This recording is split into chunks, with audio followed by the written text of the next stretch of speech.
Hey guys, happy Friday morning. Is it Friday morning? It is Friday morning. It's my daughter's birthday today. Happy birthday, Alexandra Marie. And, excuse me, we're going to go over Johnny Depp because we were on the road most of the week and vacationing a little bit on some of it.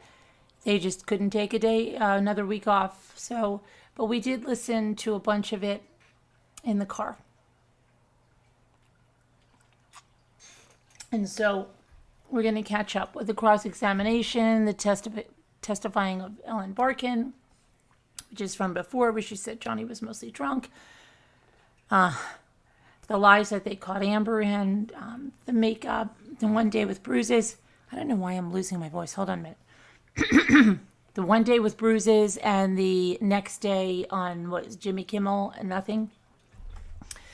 So let's go over that. I think they got her, the female attorney for Johnny, really, I think she did a great job, right? So we're going to go over it all and catch up. Let me get some stuff up here. I apologize for, falling asleep at the auction. I did, but I wanted to give Dandy and Chris Ree and whoever else was selling, I don't know if It's Pink ever got back, the chance to go ahead and sell their stuff. I feel terrible that we only had a very small auction while we were away.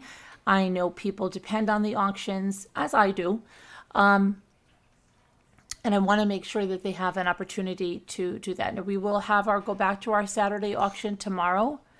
And it's supposed to be blazing hot as well. But we're going to be back on that, as again, I said, I know people depend on that. My rings are all turning because...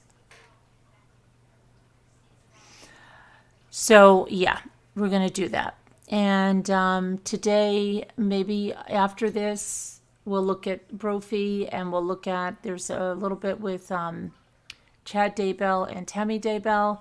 And there is a little bit of true crime. We have not done any true crime. So I don't know whether I'll just do another video after this covering the trials. I know there's a verdict watch for that Duke trial. There is, I have to catch up with the Brophy trial. And I just know there was another trial that was starting. And let me see. Trying to think. And then maybe we'll do a fun video where we go through some of these pine cones. What I think I'm going to do with the pine cones, they're out there on the table behind me. They're baking in the sun, which I hope will be very, very intense. And then I think I'll take one of those Bob Ross type paintbrushes and just go over them to make sure all little stuff is out. I can't get over what... how much Ethan likes this, but I don't want to take too much time on personal stuff because then people that come for Johnny Depp freak out, okay? So let's go to Johnny Depp and let's see. And Cheever, hi. Hi, Shalma. Hi, Farm Wife. Hi, Vintage Gal. Hi, Captain Lee Fan. Hi, Janae Ann. Hi, Kubi. Last day of school today? Oh, you said, it's the kids left yesterday? Hi, Sandy, 10th Angel. Hi, the Captain Lee Fan. Hi, Linda Gelb. Hi, it's so good to see you, Encheever. We had so much fun, though. We did have so much fun. Let's see. Hi, Chelsea. Okay, so let's... Lisa and I were listening to the cross-examination when we were driving through Virginia. Actually, when we stopped at that... I don't know if you follow me on Instagram, that traffic stop where I took the love sign and I took a picture of those purple flowers. We were in the middle of the cross-examination. And yeah, so let me just go up here.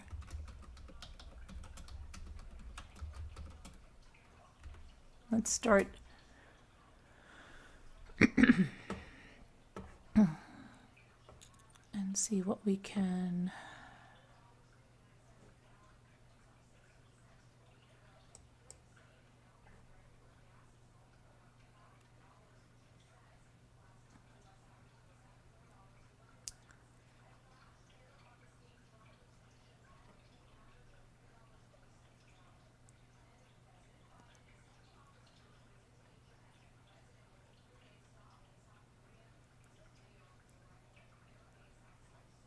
Okay, so we know, I think when we started going away, that when Amber was on the stand, she was talking about, saying something about the tattoo he had on his arm, the wino, which was altered from Winona Ryder Forever, and that she said something and she laughed, and that he slapped her across the face, and he slapped her across the face again, and she's thinking it must be a joke. He had hit her twice more after the first time, the third time hitting her hard, she said.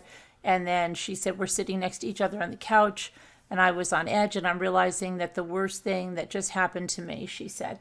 And she didn't know how to react to that. Like, really, like, we really need to learn how to react to a guy slapping us 3 times for allegedly laughing at a tattoo. Okay.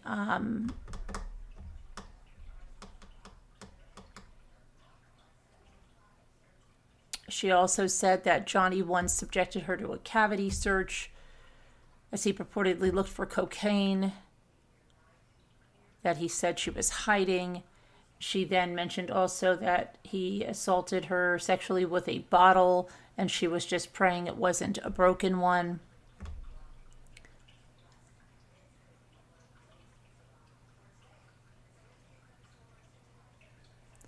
They heard about the defecation on the bed and that it was her, but it was blamed on the dog. Okay, let's see what else.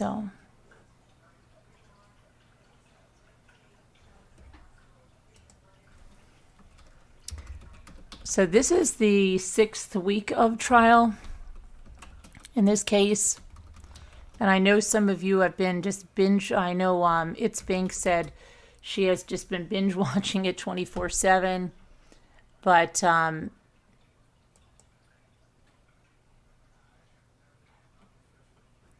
let me just get an image up here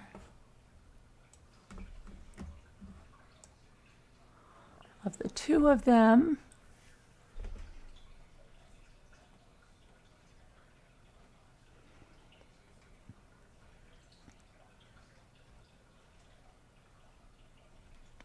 And we'll go all the way back.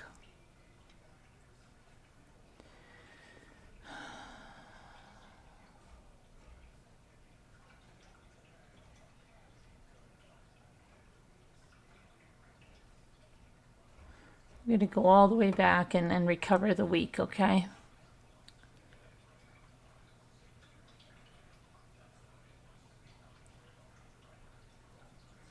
So day 15 ended with Amber giving testimony from the witness stand. Once the week of break began, statements were released by both Amber and Johnny's representatives criticizing their opposition.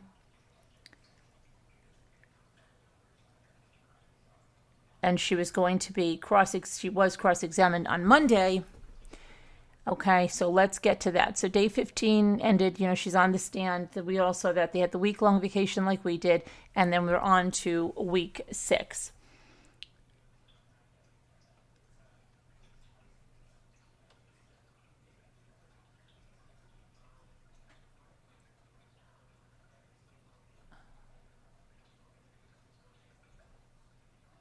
Okay, so she was back on the stand. She had to finish some direct examination by her legal team. She said the first act of violence by Johnny occurred in 2012. I quote her saying, "It changes your life forever. You never forget the first time someone hits you like that. I just get the date wrong." Now, earlier, as I just said, she said that their first argument was over the Wino Forever tattoo, which happened in 2013. So, kind of strange, right? That she says that's the first, and now she says it's 2012. So she's getting the dates wrong. She wanted to believe she was not hit so early in the relationship with Johnny. So that's why she says she messed up on the dates. She says, and I quote, "The violence was almost normal. The brain does with trauma what it does. It puts it away the best it can."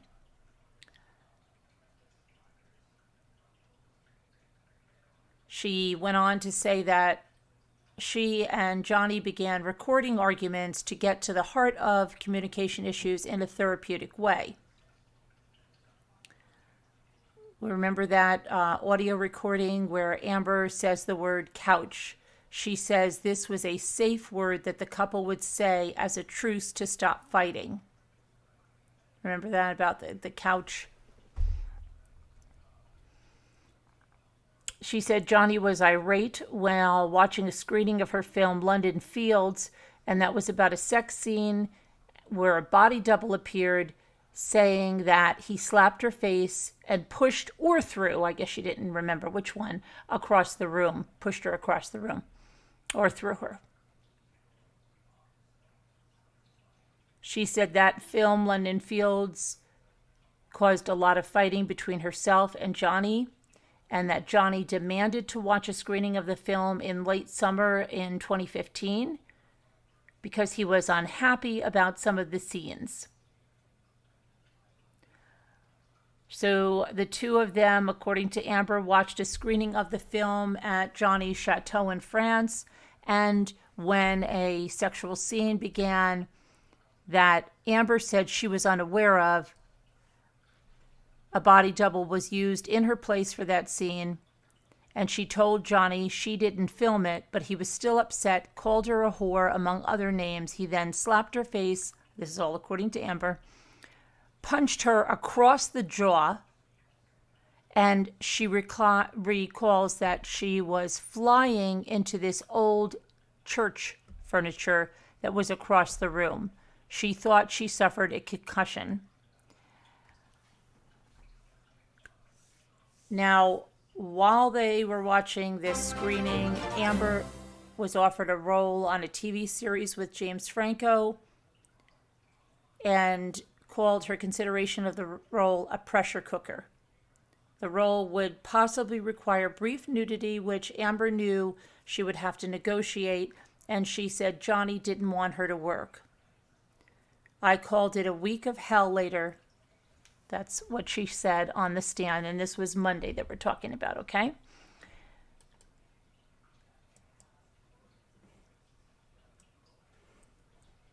Now we notice that Amber is, remember she has the new PR people to help her in this trial. She is channeling school marm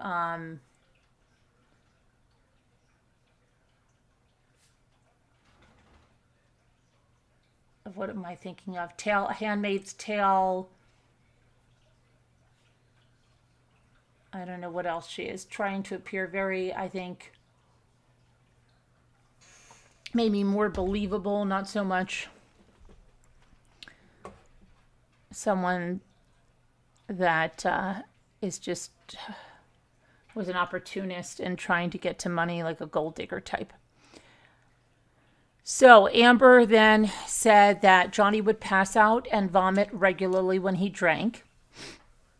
There was an audio recording that was played with the two of them arguing over whether Amber hit Johnny. Now, we did hear this on the road. You hear Amber saying, I didn't effing hit you. She's describing a punch as a slap, calling him a baby, stuff like that. You do hear her say, you know, she is just negating what she did, minimizing it. That's what she does. She said there was a disparity between her and Johnny in their physical fight. She said that Johnny proactively punched her and she had to resort to reactively hitting him. Everything that she said that she did, whether she hit him with a door, whatever it was all in an attempt to get away from him, fight for her life kind of thing, okay? And in that recording, she said, I'm talking about the difference between a punch, on the stand, she said, which Johnny did often, and me having to hit him in my defense.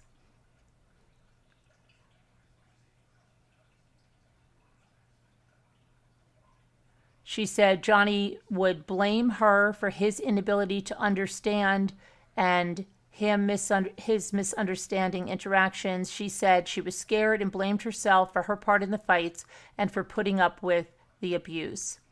And I quote her saying, it felt better to take the blame than to accept the senseless violence that I can't change. No matter what I did, he still hit me.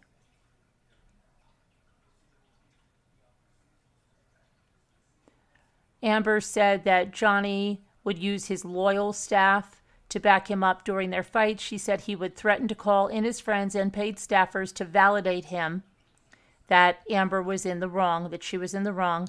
And I quote her saying, "So I knew and would accept that I was at fault and I'm wrong." And that was what I had to agree to. She said Johnny's MO was to call in people to back him up.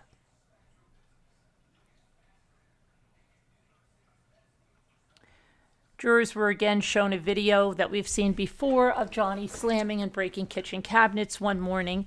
Again, remember that when we saw this prior, he takes full responsibility for assaulting cabinets, but not hitting Amber. And she said she started the recording because she was afraid. Amber recalled receiving a cryptic text message from Johnny and went into his main house in West Hollywood. In the video, Johnny appears agitated, repeatedly says "mother effer," and kicks kitchen cabinets, slams them. Amber asked Johnny what happened as he is seen walking around the kitchen wearing sunglasses and a hat.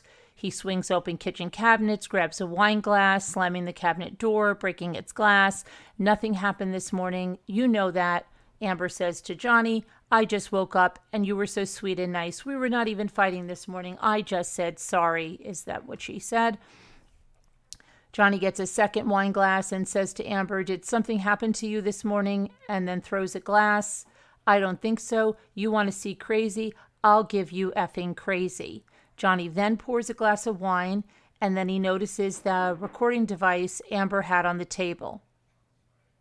"Oh, you got this going," he says, grabbing the device. The recording then stopped. Now, why would she put a recording device in visibility if she was so afraid of him? You know, come on, right?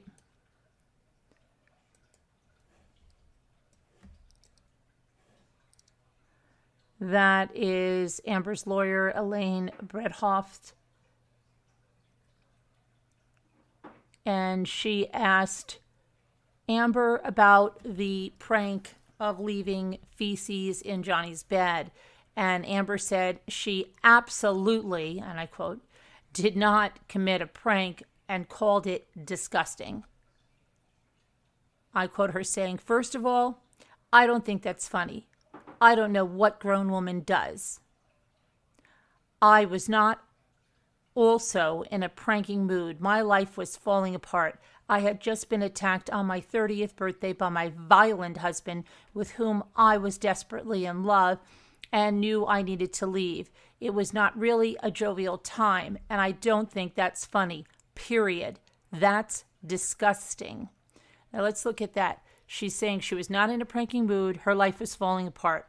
Again, you know, getting out to the jury, poor me, right? I had just been attacked on my 30th birthday. So she's telling the jury this was supposed to be an extremely happy time. And here she was attacked by her violent husband, putting that out there, right? Yeah, my violent husband attacked her, but with whom she says she was desperately in love. Again, putting herself as just this caring super person who was trying desperately to love this man into changing and giving him all of her love and nothing abusive or anything else, right? And knowing that she needed to leave. It was not a jovial time. And then reiterating how she doesn't think that kind of prank is funny, period. It's disgusting. She then goes on to say that Johnny's dog, Boo, had bathroom issues. She explained that Boo would eat Johnny's weed when she was a puppy, and she had bowel control issues throughout her life. I guess what she is attributing to that. Do we know that's true? Absolutely not. How can she prove that? We don't know. It was typical for Bo to sleep in a bed with Johnny. Come on now. We've seen the size of that stuff in the bed. It absolutely did not come from a small dog. Hold on, I'm going to sneeze.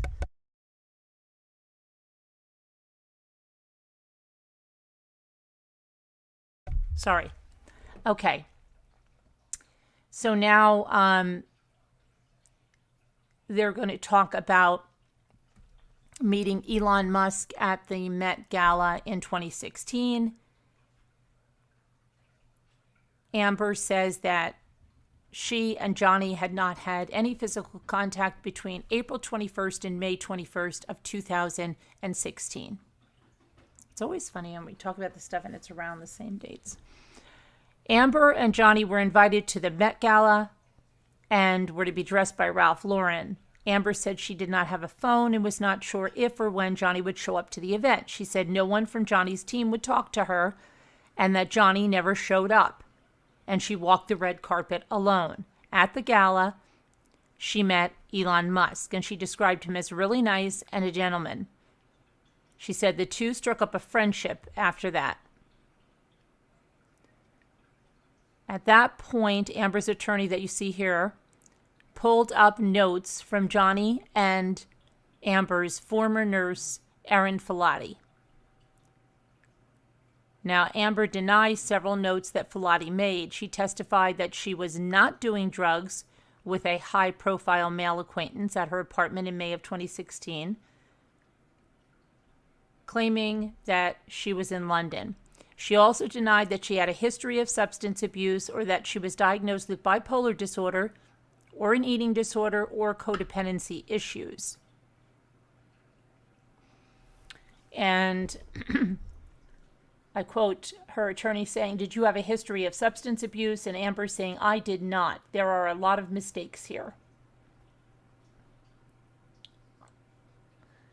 Amber recalls an incident at her apartment May of 2016, and this came about after not seeing Johnny Depp for a month. She says that Johnny called her and started talking about having scientific and DNA analysis done on those feces that were left in his bed, allegedly by his dog, according to Amber Heard, right? Amber said she thought Johnny was out of his mind and that his drinking problem had not gotten better. Johnny's mother, Betty Sue, had also recently died. Johnny met Amber at their penthouse to talk, and so Amber could clarify that she was not involved with the feces in the bed. And I quote her saying that it did not make sense that her or her friends would do that. She then called her friends to quell delusions that Johnny was having. During a call with Wright, Amber said that Johnny was screaming and calling I.O. names, I.O.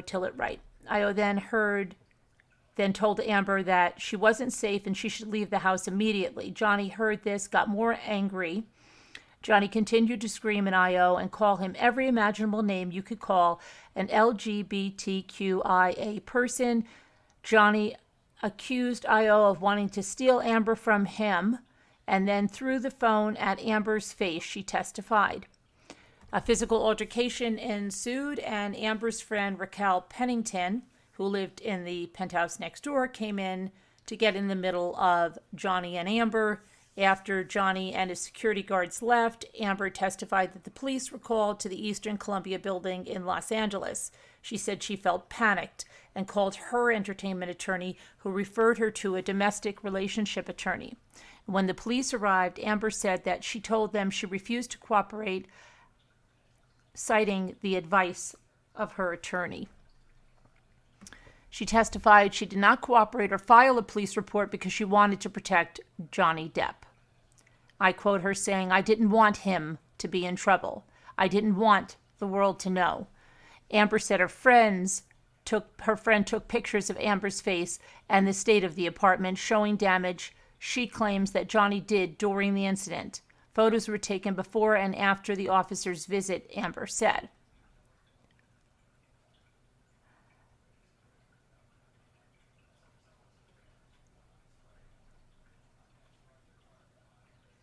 Jurors were shown pictures of damage following the incident at Johnny's penthouses at the Eastern Columbia building in downtown Los Angeles. The photos showed broken glass, mostly from paintings that had been destroyed, Amber testified while on the stand. Others showed spilled wine on the floor after Johnny used the wine bottle as a bat of sorts, Amber said. Another photo was shown of Amber's sentimental items, including some from childhood that were laying across the floor, and they appeared to have been dumped out of something, right? Elaine Bredhoff asked about the police response following the incident, and Amber said she refused to cooperate with officers and didn't share Johnny's identification because she didn't want him to get in trouble. Really, this man that's so violent, so abusive, she didn't want him to get in trouble, right? But she was trying desperately to leave. I did not want them to arrest Johnny. I didn't want this to happen. I didn't want any of this to happen. But she feared for her life desperately, right? And she has the police there and says nothing. Okay. Some abused women do stuff like that, but in this case, I don't think that's the case.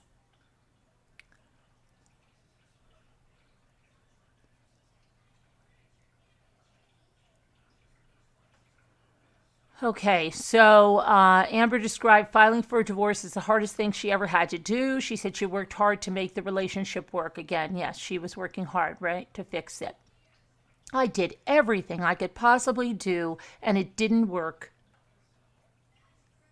She said she was conflicted because she knew she had to leave Johnny, but it was so hard because she loved him so much.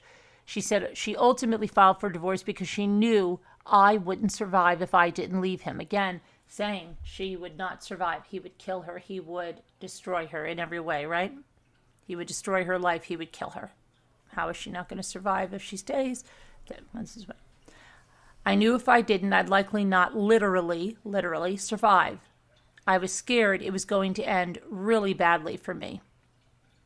Yet she buys him a knife. Yet she records him and places a device where he can see it. But this man that she thinks is going to kill her and end her life, she said the monster and the violence became normal and not the exception. I believe he would have taken it too far and I wouldn't be here.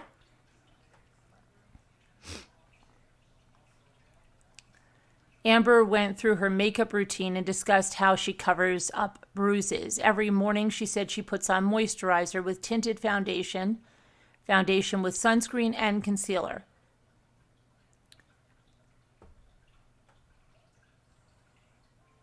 She said that previous testimony that was given that she does not wear makeup was untrue. And I quote her saying, "They don't know what they're talking about. I always wear makeup." If she has a bruise, she said she used a special cream, more foundation and concealer, and a color correction kit. No woman wants to walk around with a bruise on her face, she testified. Amber then described how the coloration of bruises change. In court, she held up the color correction kit.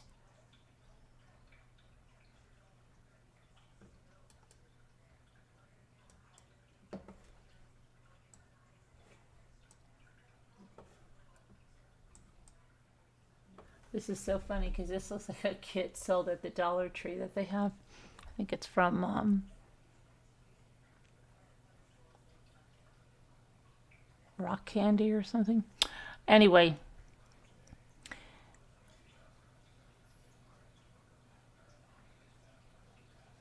she described how the coloration of bruises changed and she held up the color correction kit.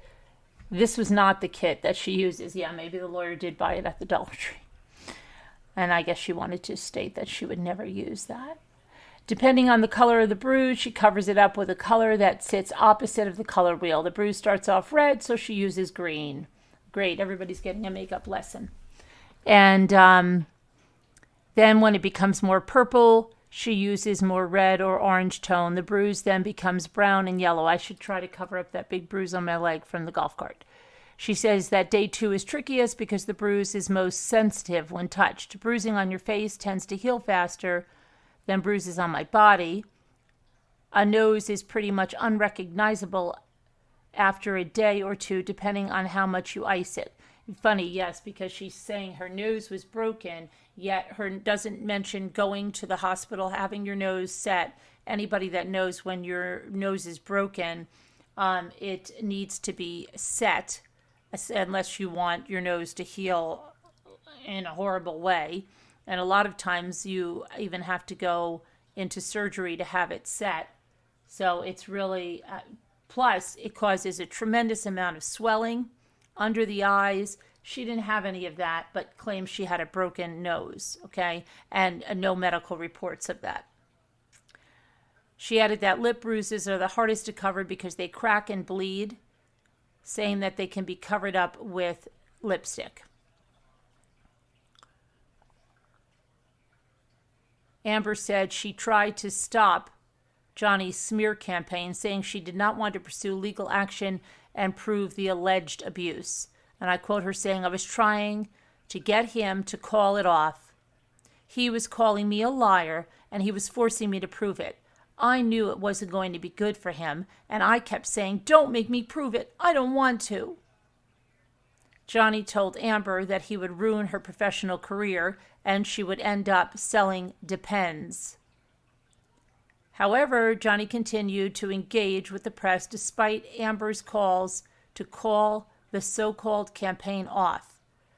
And I quote her saying, "I was begging Johnny to not make me prove what I had to sit on the stand in front of you all and prove and talk about.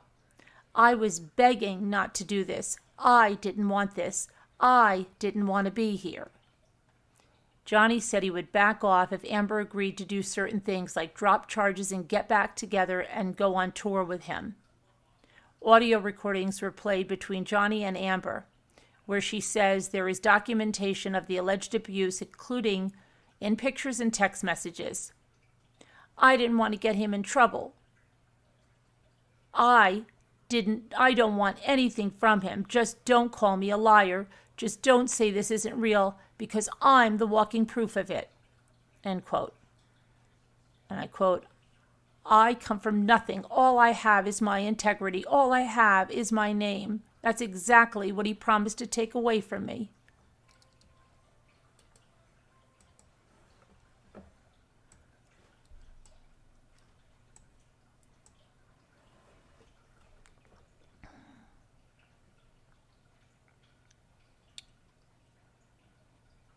After her divorce from Johnny was finalized in February of 2017, Amber said she had to fight really hard to keep her career. She said she lost lots of opportunities, that she was dropped from campaigns, and she had to fight to keep her job in Justice League and later Aquaman.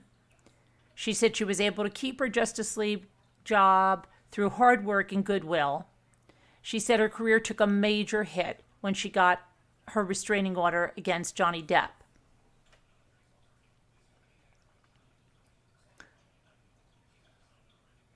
In the joint separation agreement following the divorce, there was a line that said neither party made false accusation for financial gain, and there was never any intent of physical or emotional harm. There's also a line stating that Amber wishes the best for Johnny in the future. Amber said this section meant everything to her. She said by signing the agreement, Johnny acknowledged that she had not made false claims and that her allegations were not false. She thought signing this would signal that she was not a liar or a gold digger, as was being alleged at the time. She agreed to participate in the 2018 ACLU op-ed because she believed in the cause the op-ed seeks to advance. She said that there was a lot of attention and energy around gender-based issues and gender-based violence at the time, and she recently became an ambassador for the ACLU on the topic. And I quote her saying, "I was looking forward to lending my voice to what I thought was a great cause." Amber said she wanted to raise awareness around the issues mentioned and contribute to legislation reform and the greater cultural conversation around gender issues. Yeah, I'm sure that's really why she was running. I was happy to weigh in on what I saw as the unique phenomenon that women experience in our culture when they come forward against someone more powerful. When we speak up against gender-based violence. When asked whether the op-ed release was intended to boost ticket sales for Aquaman, she said, "It doesn't work like that. A major franchise is not aided by the publication of an op-ed in the Washington Post." She said she was hoping for the opposite, that the publicity of the movie would bring awareness to the issues discussed in the op-ed. The ACLU wrote the first draft of the piece, Amber said. She added that she did not want to name or reference Johnny Depp in the story.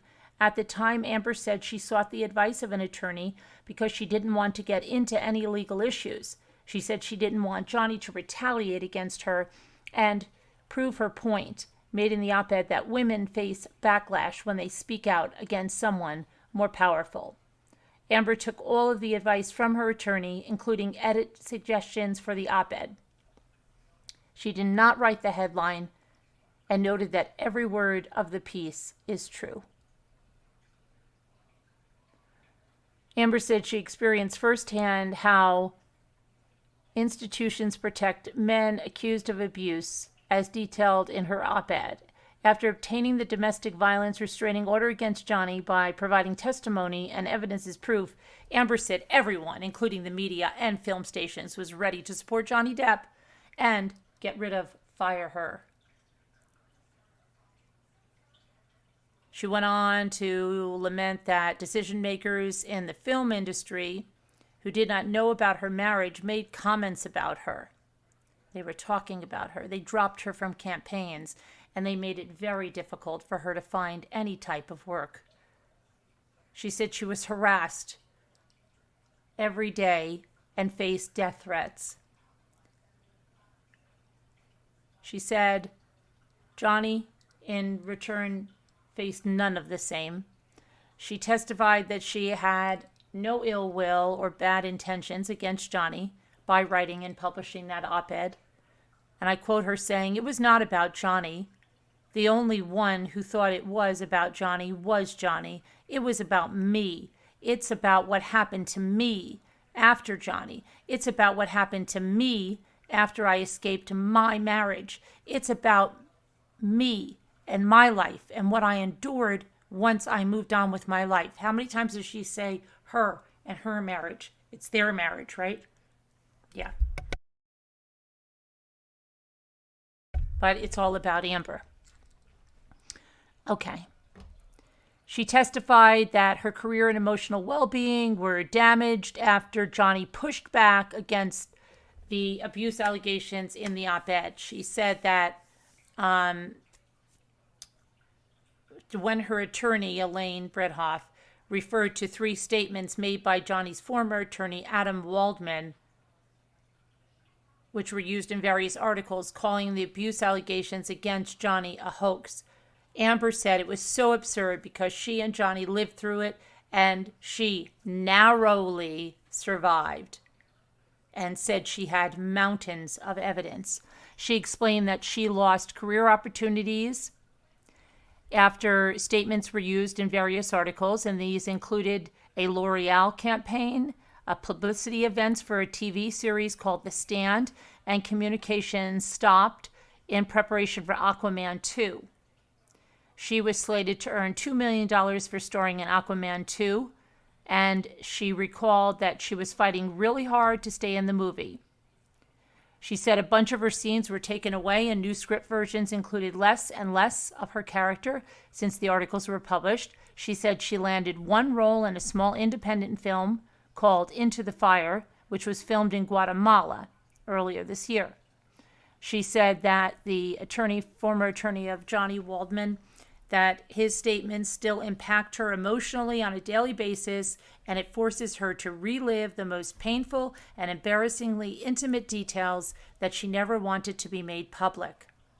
"I just wanted Johnny to leave me alone, to let me move on with my life. I have a baby. I want to move on. I want Johnny to move on too."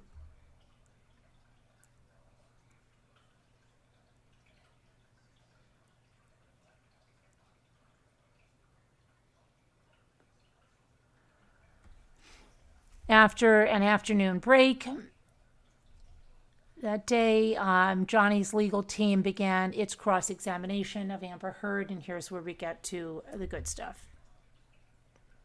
Camille Vasquez is leading the cross-examination,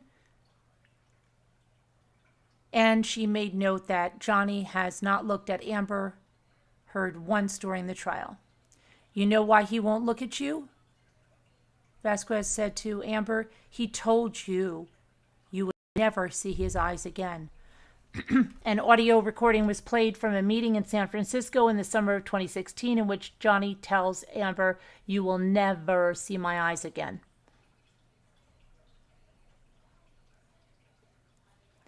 So Camille Vasquez begins the first few minutes of the cross-examination, in which she shows a series of pictures which followed incidents of alleged abuse against Johnny and pointed out that Amber's injuries were not visible. Camille asks Amber about various incidents where she claims Johnny whacked her in the face while wearing rings. One photo showed a bruise on Amber's arm. Others were from Russia when she and Johnny were promoting Lone Ranger in 2013. Johnny's attorney then showed pictures from the 2014 Met Gala where Amber believed her nose was broken because Johnny hit her so hard. "You should see what it looked like underneath the makeup," Amber said when she was shown a picture from the event the following day. Vasquez told Amber that she's in court because Johnny finally told the world that he is a victim of domestic violence. Amber said she could never hurt Johnny, found it hard to believe that Johnny would call himself a victim given their relationship. And I quote her saying, "I thought it would be crazy to do given what we went through." And she said that Johnny beat her up for 5 years.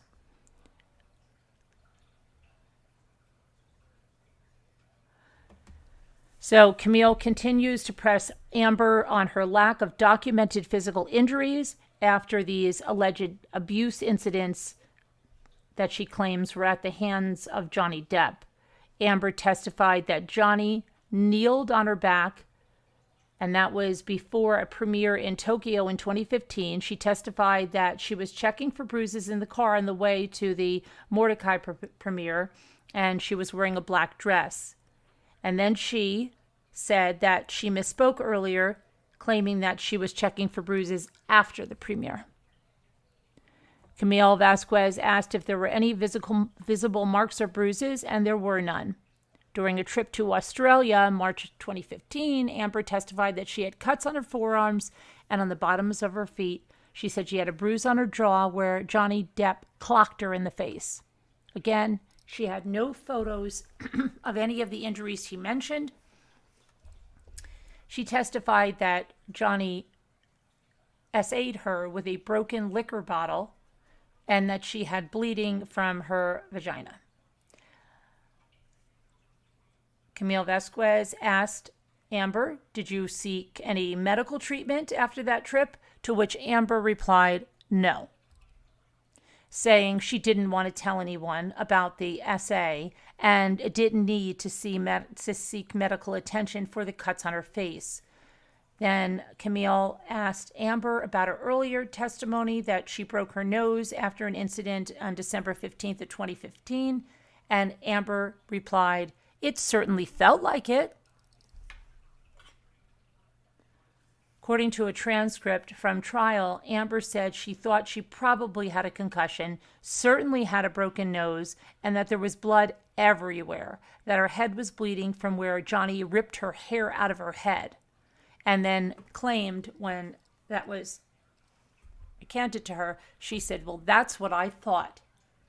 She also claimed she had 2 black eyes, a busted lip from where Johnny punched her, and that she had bruising around her temple. Camille Vasquez then pulled up a video clip and photos from the Late Late Show with James Corden on December 16th, 2015. That's what I didn't mean Jimmy Kimmel. The next set of photos presented to the jury show the cover of a People magazine, June 2016. The photo of the cover is of Amber's face, and after she alleged that Johnny hit her in the face. Camille Vasquez asked if Heard sent those photos to People. She denied it and said she gave those photos to her lawyer. This was protecting Johnny after getting a restraining order against him, wasn't it?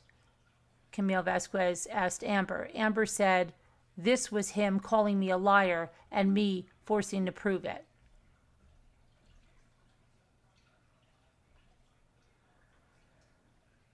Camille Vasquez questioned why Amber took pictures of her client asleep on multiple occasions, and she said she took those photos because she was worried about changes in his medication and or drug use while he was working with doctors on his usage. The photos were previously shown to the jury. Vasquez told Amber that she seemed to like taking pictures of Johnny while he was sleeping. Heard said she hated it and clarified that Johnny was passed out or nodding off from drug use and he was not asleep. I quote her saying, "This was opioid Johnny. This is a different version of him."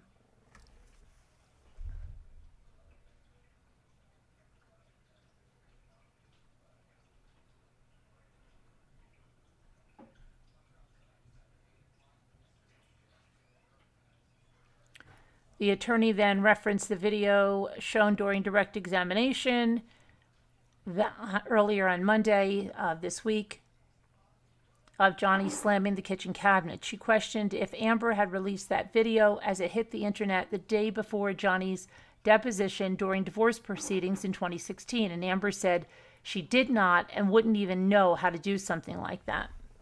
They always say that, don't they? Okay, so let's go. That was the end of day 1.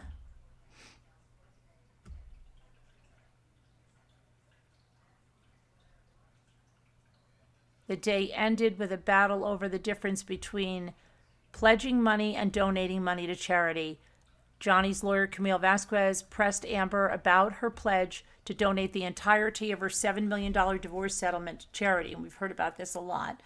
Right after the settlement was reached, she said she would give half of the settlement to the ACLU and the other half to the Children's Hospital of Los Angeles. At the time, Amber said she was making this donation because she wanted nothing from Johnny Depp. The full settlement was paid to Amber in full, on time, and on schedule by October of 2018, before the op-ed and the lawsuit from Johnny Depp. And I quote his lawyer as saying, "Sitting here today, Ms. Heard, you still haven't donated the $7 million divorce settlement to charity." Amber said that was not correct. She pledged the full amount and intended to fulfill the obligation. Camille Vasquez says that was not her question. She asked if Amber donated, not pledged, the entirety of the settlement. And Amber said she uses pledge and donate synonymously. "But I don't," Vasquez said.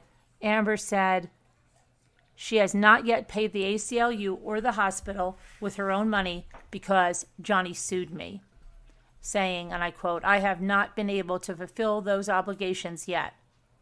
Vasquez went on to press Amber, saying she did not donate the money because she does want something. Amber, and I quote, says, "I didn't want anything, and I didn't get anything." Johnny's lawyer says Amber wanted Johnny's money.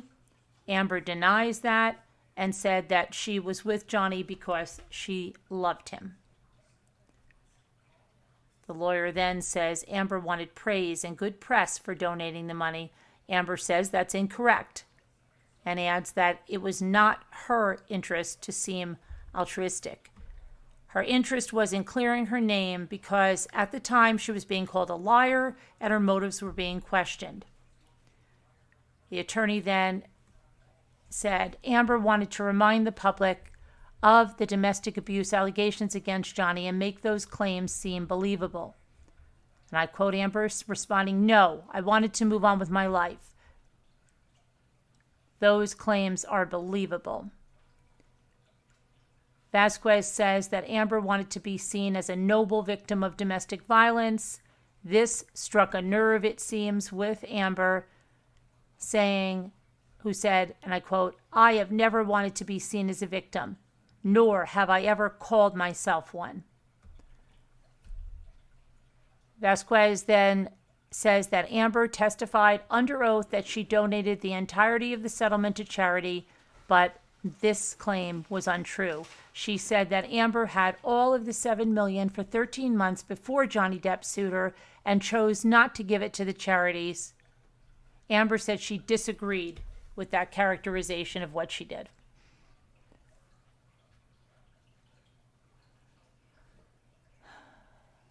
Heard said she absolutely did not commit that so-called prank of leaving feces in Johnny's bed. And I quote her saying, "First of all, I don't think that's funny. I don't know what grown woman does. I was not in a pranking mood. My life was falling apart. I had just been attacked on my 30th birthday by my violent husband, with whom I was desperately in love with, and I knew I needed to leave. It was really not a jovial time, and I don't think that's funny." Remember, she blames it on his dog Bo, who ate weed, she says, of Johnny's early on when he was a puppy, that caused the puppy to have continuous bowel issues, and she says that was from that.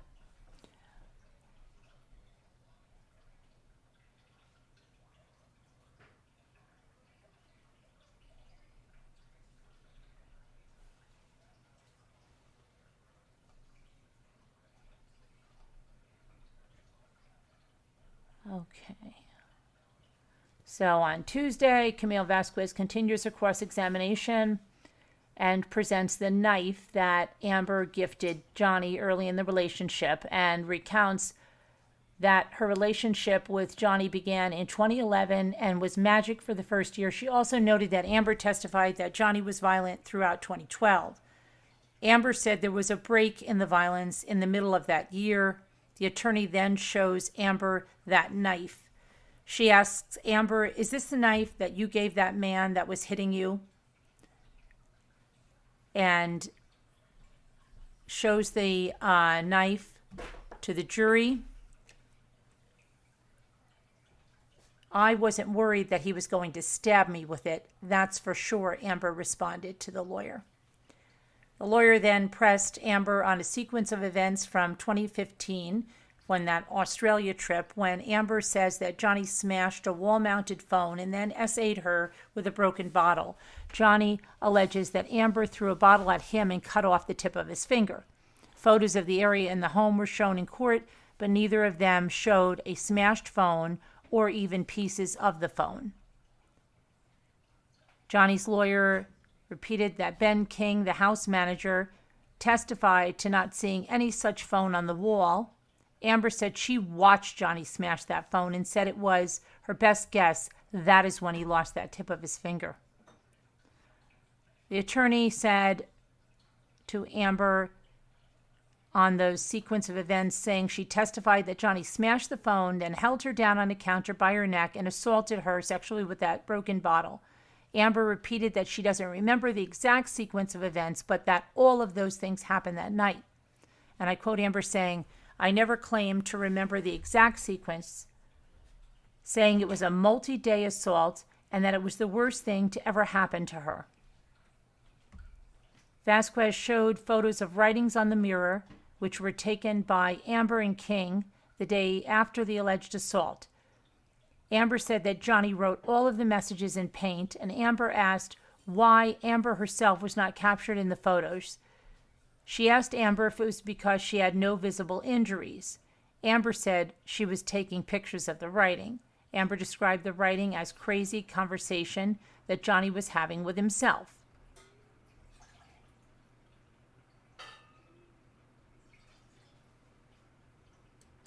Okay, hold on a minute. Then there's this picture. Hold on.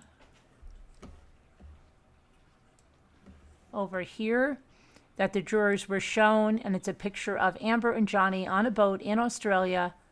It's in a journal that was showing that Johnny's finger is still seen in a cast weeks after it was cut. You see his finger here.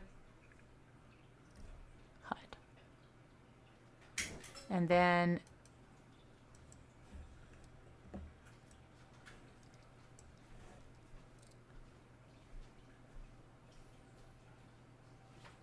this is in a journal, and it says, "My husband, happy honeymoon. Let's get out of this place that God himself forgot and have a beautiful adventure. I love you so. XX Slim." This was evidence, and so is this. Hold on.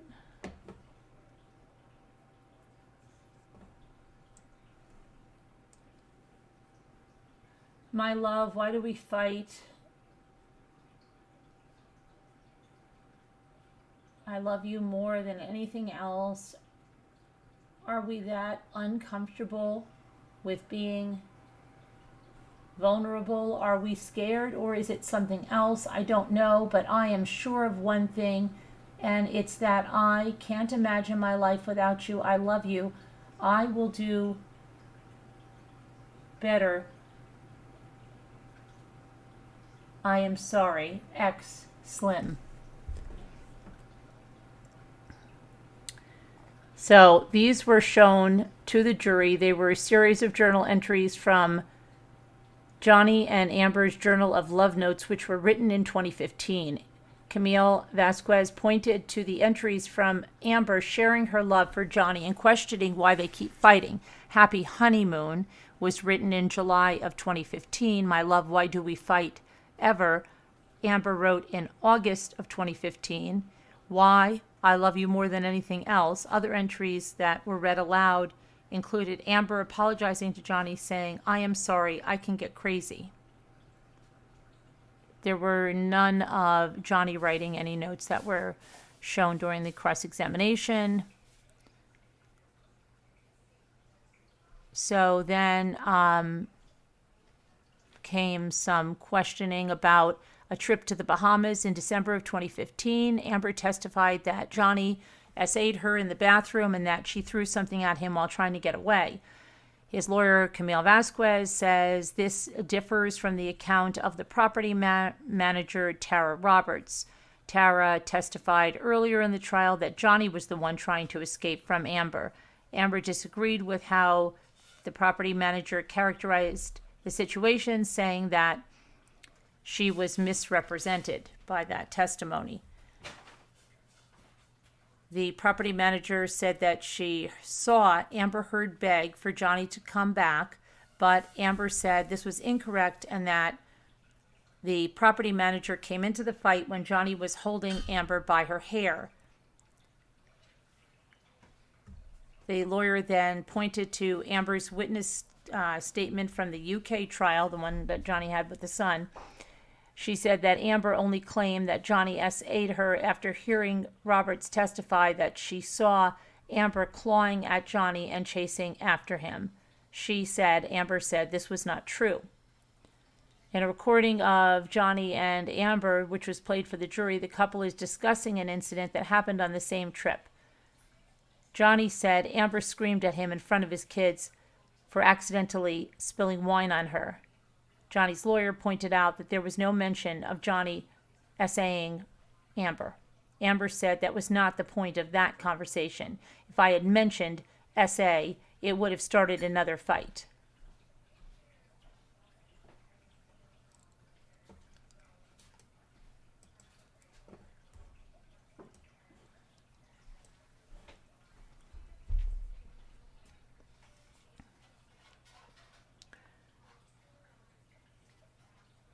So then Johnny's lawyer continued, saying that Amber continued her use of drugs and alcohol while claiming that she was concerned about Johnny's ongoing substance abuse issues. Amber said that she only used drugs in Johnny's presence on 2 occasions.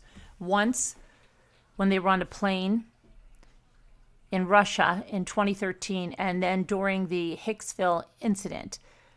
The attorney points out that Amber frequently drank wine in front of Johnny. And I quote Amber saying, I did a lot of changing to support his sobriety. I did everything I could think of. The lawyer then references the couple's original schedule of events for their Bahamas wedding in February of 2015. The original plan was to have drugs on the island with Johnny. So, the lawyer says, and I quote, you plan to have drugs at your wedding, someone you characterize as a drug addict. The drug addict, the monster. Amber said there were plans to have marijuana on the island, but the schedule changed. Amber confirmed that she would use drugs on special occasions, including her 30th birthday.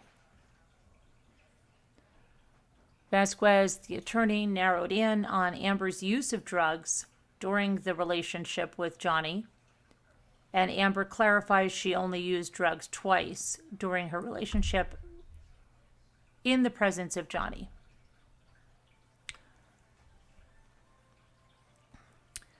The lawyer then shows Amber a message that she sent Johnny on the evening of her 30th birthday dinner. Now, in this message, Amber writes, "Hey, baby, bring up something to drink and or a joint.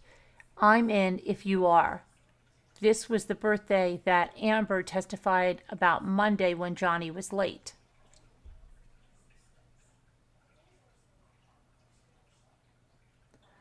Amber said she would take what Johnny said with a big grain of addict salt. Johnny was late to her 30th birthday because he had a business meeting. Amber said she knew that Johnny said he had a meeting, but she didn't know if he did for sure because addicts lie. She added that it was a big deal that Johnny was late and that she was hurt by this. After her birthday, Amber drove to Coachella with her friends. Then a video was played for the jury where Amber and her friends were shown in the car, and the video was set to the song "Miss You" by the Rolling Stones. Johnny's lawyer asked, "Was that song and video a message for Johnny?" And Amber said, "No, that is ridiculous." When they were at Coachella, Amber testified that she took MDMA and mushrooms and then left the festival because she felt sick. She said she left with the entire group that she went with. Now, the driver and security guard for Johnny, Starling Jenkins, testified earlier that he picked up Amber alone, took her to a 7-Eleven, and then to the hotel before going back to get the rest of the party. But Amber said, that's not true, and that Starling Jenkins is wrong.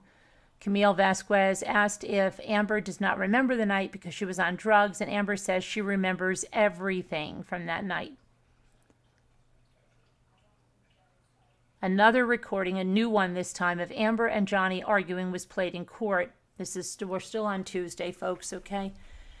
Now, in this new recording, Amber said she wished she hadn't bought Johnny's lies. She called him the biggest effing seller of fake effing goods and told him to suck her D. Johnny calls Amber a spoiled brat and tells her to suck her own D. Amber was hysterically laughing on the recording while the two of them argue about each other's acting careers. Amber calls Johnny a joke, a sellout, and washed up. Johnny sarcastically implies that Amber's the one who's a joke. "Yeah, I'm the joke in the industry. I'm the joke." He added that Amber's jealousy of him was tragic.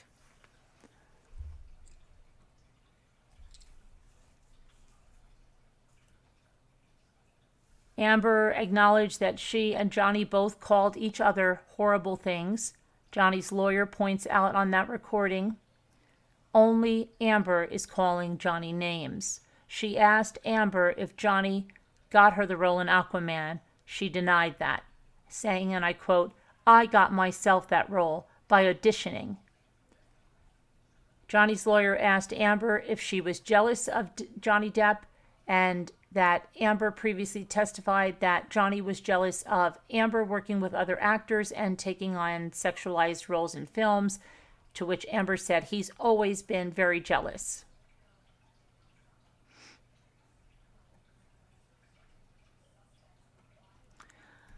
Camille then shows a series of texts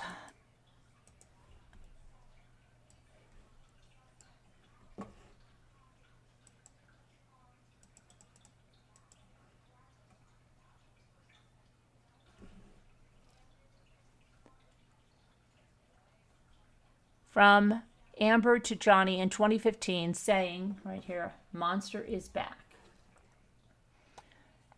and asked Johnny to please come home to talk with her. Amber testified that she was trying to stop Johnny from restarting his drug use.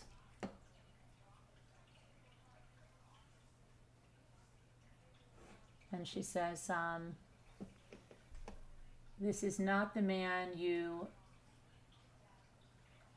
promised, I think this is promised, you would be, promised, so she fixed that. Swore to me you would be.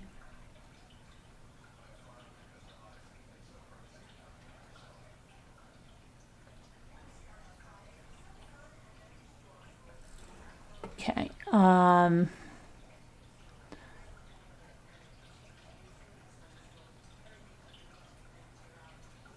Johnny's lawyer continuously asked Amber why did she incessantly text Johnny when he didn't respond, and Amber said she felt desperate, like she was running out of time to stop him. The lawyer then asked Amber who is the real monster in this relationship. And Amber said, and I quote, "It lives in Johnny. It's half of Johnny. It's not all of Johnny. The other half of him is wonderful and beautiful and the man I love." Then an audio recording was played from the 2015 of a conversation between Amber and Johnny. Now, in this recording, Amber tells Johnny that he is the cause of her stress, and she explains she is concerned about his drug use beginning again. Johnny continues to tell Amber he's getting frustrated and really sick of this argument. He also asks her to take a break and talk again in a couple of hours. On the stand, Amber again explains that she was scared and trying to stop the cycle from beginning again. There was video shown to the jury of James Franco visiting Amber at the Eastern Columbia building the day before Amber filed for divorce from Johnny. Now, if you remember, Johnny owned several penthouses, the upper floor of this Los Angeles building, where he let many people live there rent-free. And jurors watched video captured from inside the elevator as the two went up to Amber's penthouse on May 22nd of 2016, time around 11 p.m. James Franco and Amber are seen leaning on each other before arriving at her floor. Now, Amber filed for divorce the next day, May 23rd, 2016. Johnny's lawyer asked Amber if she knew that Johnny would be out of town during that time period, and Amber said she does not know what she knew of Johnny's schedule at the time.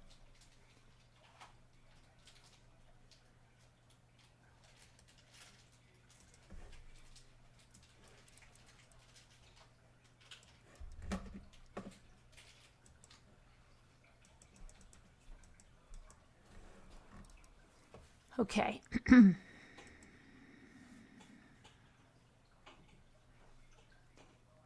Amber repeated that her 2018 op-ed article in the Washington Post was not specifically about Johnny Depp, but it was about her life after their relationship and about gender-based violence in general. Johnny's lawyer, Camille Vasquez, asked Amber if at least parts of the op-ed are about Mr. Depp. And I quote her responding, "It's about what happened to me after." And she is referring to the divorce and obtaining a restraining order. She said that she wrote this article in the context of many high-profile men accused of sexual assault at the time, referring generally to the larger phenomenon, and it was not just about Johnny. And I quote her saying, "I was talking about a bigger issue than just Johnny.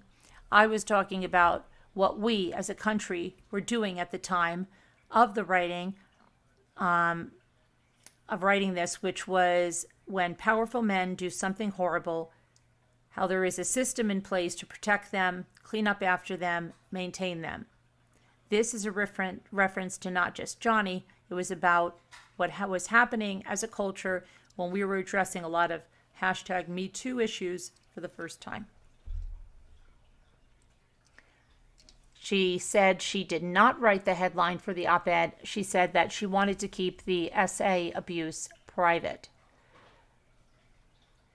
When she tweeted the link to the piece on December 19th of 2018, Amber said she could not omit or change the title of the article. She had to include the link and the title in order to share the article.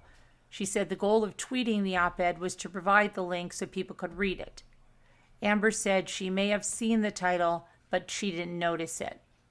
When asked if the Washington asked if she asked the Washington Post to change the headline, Amber said she didn't ask the paper to change it and does not think that she needed to.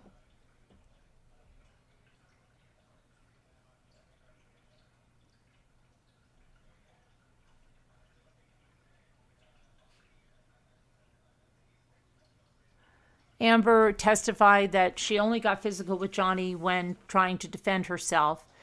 Then an audio was played in court in which Amber tells Johnny, I can't promise I won't get physical. Sometimes I just effing lose it.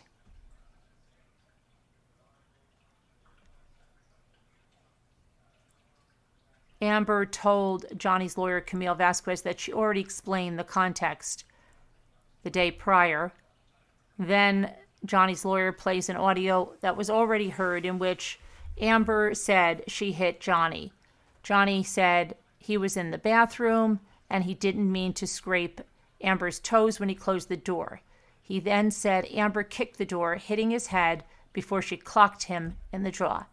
In the clip, Amber said she didn't mean to hit Johnny in the head when she kicked the door. She also said she didn't mean to hit Johnny because she just reacted to the door scraping her toes.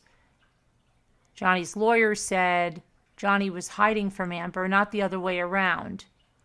Amber said that was incorrect and said that she had to hit Johnny to get him out of the door. She called Johnny a baby in the audio recording because he was complaining about her hitting him when she was just trying to get him out of the door to barricade herself. The lawyer then played part of Amber's video deposition from the divorce trial in 2016. In that recording, Amber was responding to the same audio that was just played for the court. She asked Amber if there is something amusing about kicking a door into her husband's head or punching her husband. Amber said that was not why she was smiling in this video. And then said, and Lisa Deaver and I were listening to this, I was sitting opposite a whole table of lawyers, I remember we were in Virginia, and they were snickering and rolling their eyes at me when I was talking. That's why I was smiling.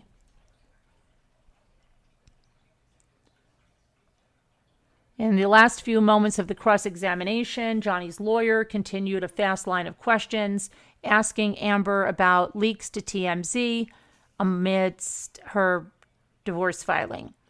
And the lawyer pointed to a slip-up in Amber's deposition from August of 2016, saying, and I quote her saying, when he finds out about the divorce filing or my attention to do so from other sources than TMZ, which was alerted, Amber said, then stops herself in the video.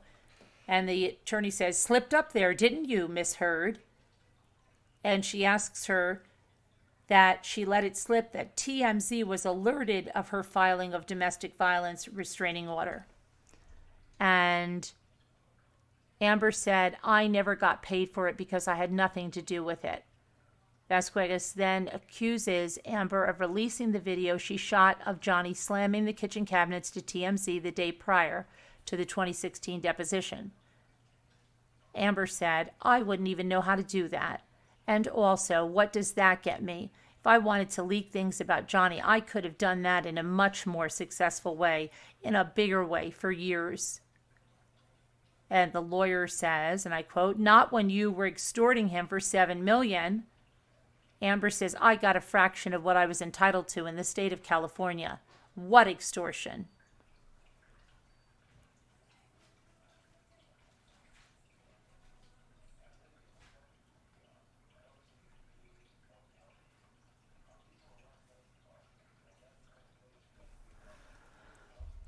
Okay.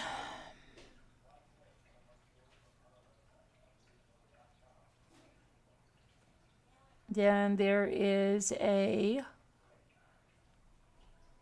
redirect coming up from Amber's attorney. On the redirect, Elaine Breithoft asked Amber why Johnny has not looked her in the eye during this trial. Referring to what Camille Vasquez, Johnny's lawyer, brought up during the cross. Bredhoff tries to imitate Johnny's voice in an audio from a meeting in San Francisco hotel room when he said, "You will not see my eyes again." The impression made Johnny laugh. Amber said Johnny was not able to look her in the eyes many times during mediations. Amber's attorney, Bredhoff, then asked if Amber knew why Johnny couldn't look her in the eye in this case or the UK trial. Amber says, and I quote, "Because he's guilty. He knows he's lying. Why can't he look at me? I survived that man, and I'm here, and I'm able to look at him."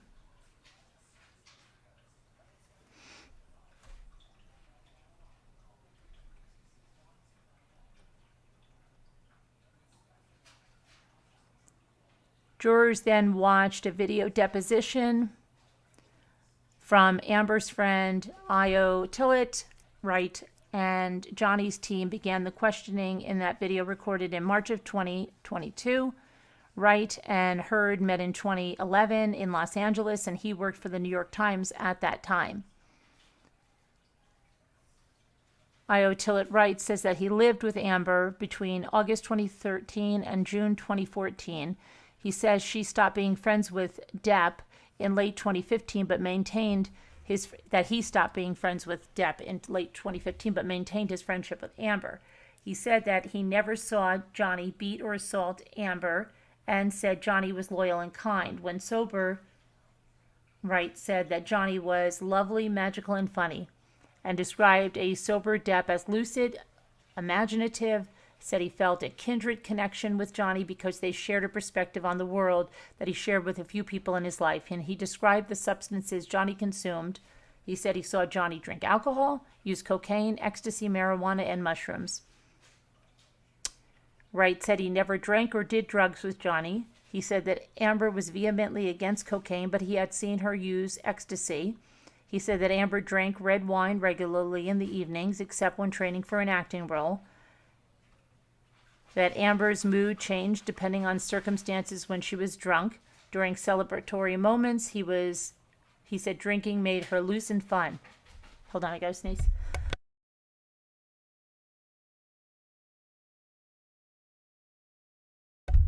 Sorry. When she was in a stressful situation, the alcohol would exacerbate the feelings of the moment.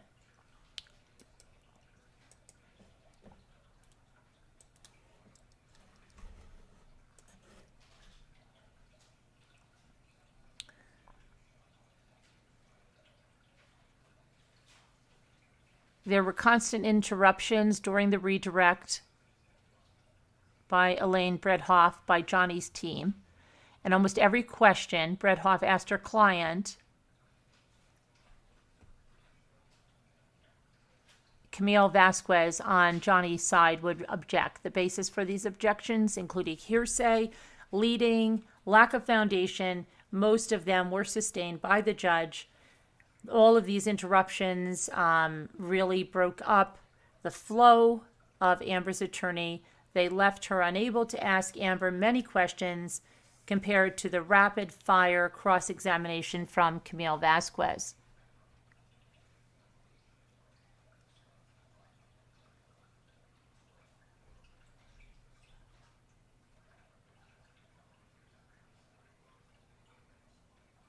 Io Tillett said that he formed a quick and close connection with Johnny upon meeting him.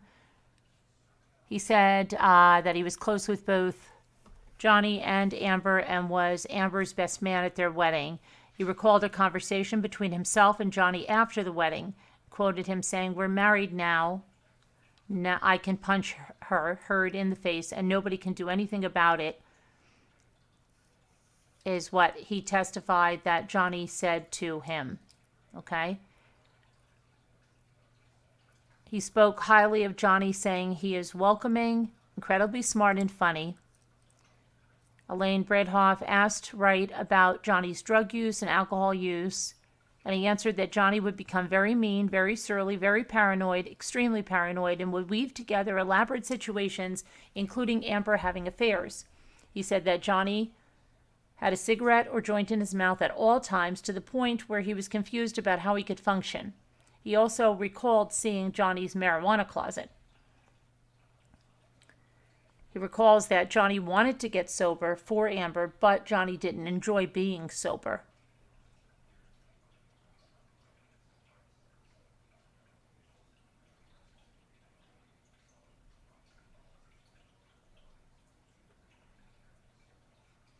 I.O. Tillett Wright recalled an incident when he called the police to Amber and Johnny's penthouse apartment. He said that Amber called him from Los Angeles while he was visiting family in New York, and he was put on speaker and told that Johnny believed he and Amber hold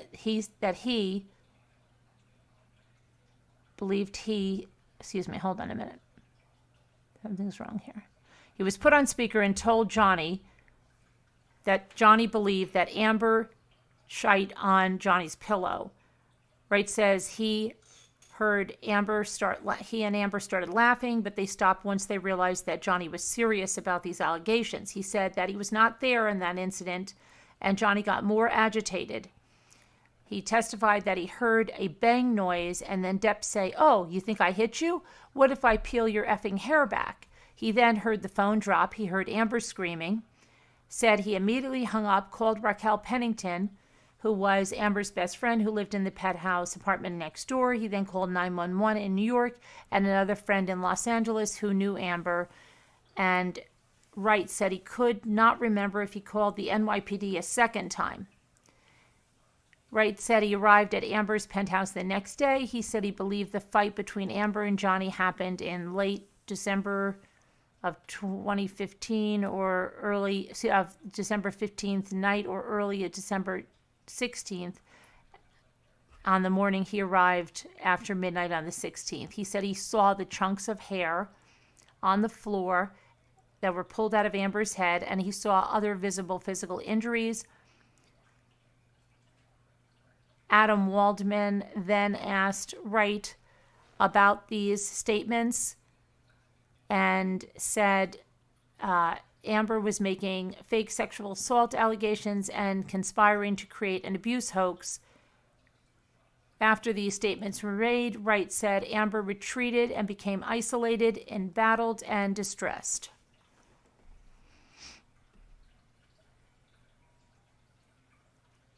After that deposition from I.O. Tillett Wright, the next witness was called, and it was Raquel Pennington to testify, and it's via a previously recorded video deposition. Pennington said that she has known Amber Heard since 2003, previously lived in the penthouse next to Amber and Johnny. While the two were close friends through Amber's relationship with Johnny, Pennington said that her and Amber grew apart after that.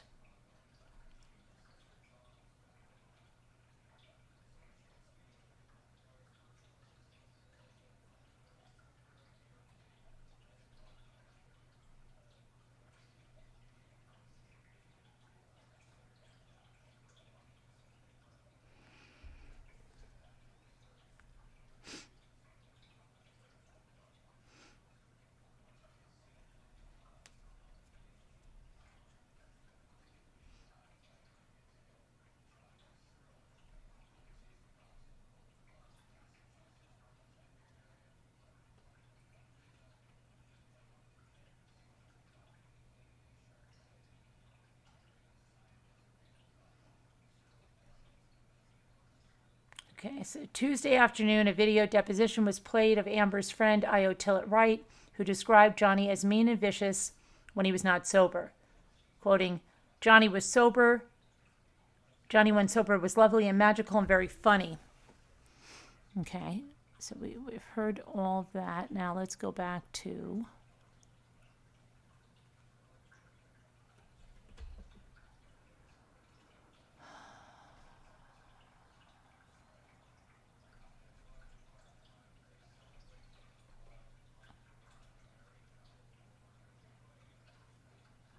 While on the stand on Tuesday, Amber was asked about her own violent actions towards her ex-husband. And I quote her saying, "It's always been my own testimony that I hit Johnny."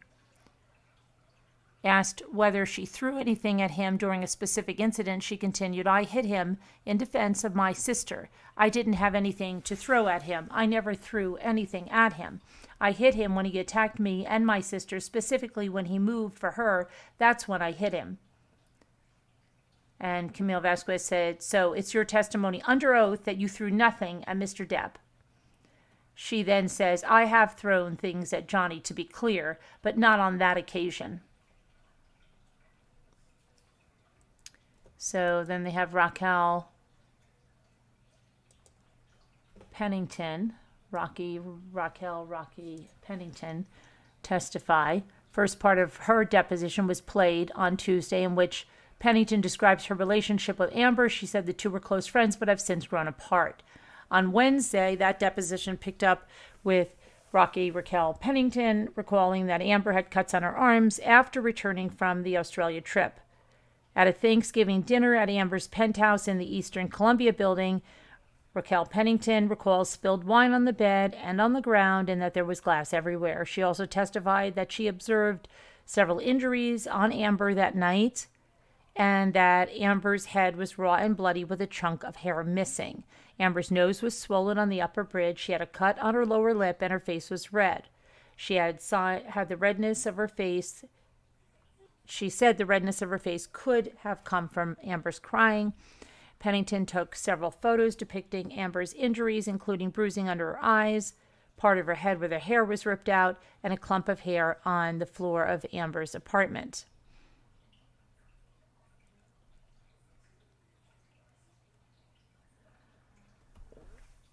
As her testimony continued on Wednesday, Rocky Pennington became increasingly emotional, saying that she worried for Amber's physical safety when Depp turned, saying he may do something worse than he intended.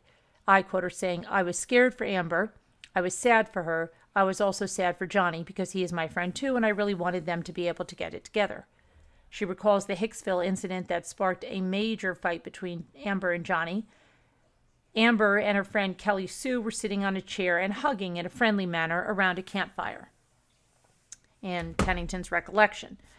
And Pennington said a switch flipped and Johnny told Kelly Sue to get her hands off of his woman. She said that Johnny's sudden behavior change or switch flip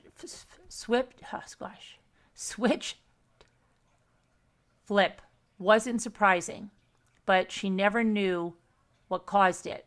She explained that Johnny would act like his wonderful self for a time,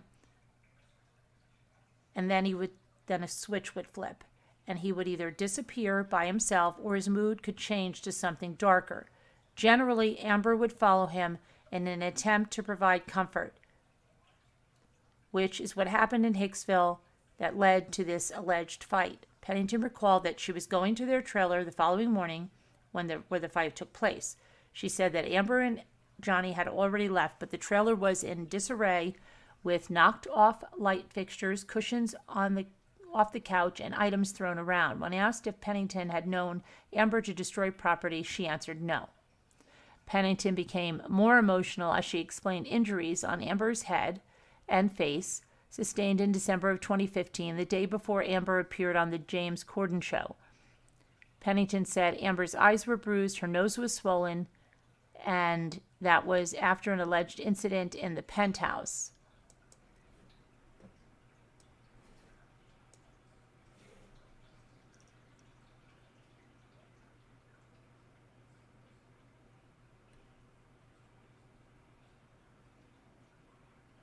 She recalled the night that Johnny came to the penthouse on May 21st, 2016. She said that was the night that Johnny allegedly threw a phone at Amber and the police were called. She said that Johnny and Amber were yelling in Penthouse 3 while she was in Penthouse 1. She received a text from Amber and went straight over to that penthouse. And I quote her saying, "I don't remember what they were saying, but it was a verbal argument." She was referring then to what she heard as when she entered the argument. And I quote her saying, "Then he continued to yell and I went over to her and I stepped between them."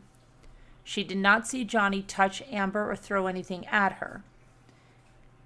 After Johnny left, Pennington said there was damage to Penthouse 5 and that Heard's cheek was red and swollen. She does not remember if they cleaned up the damage before the police arrived. She also doesn't know if either set of officers that responded that night saw any damage to the apartment. Part of the deposition ended with Johnny's attorney asking Pennington if she ever saw Johnny physically attack Amber, and Pennington said she did not see Johnny strike, kick, or physically injure Amber. While she didn't see Johnny throw anything at Amber, Pennington said she saw him throw things around her.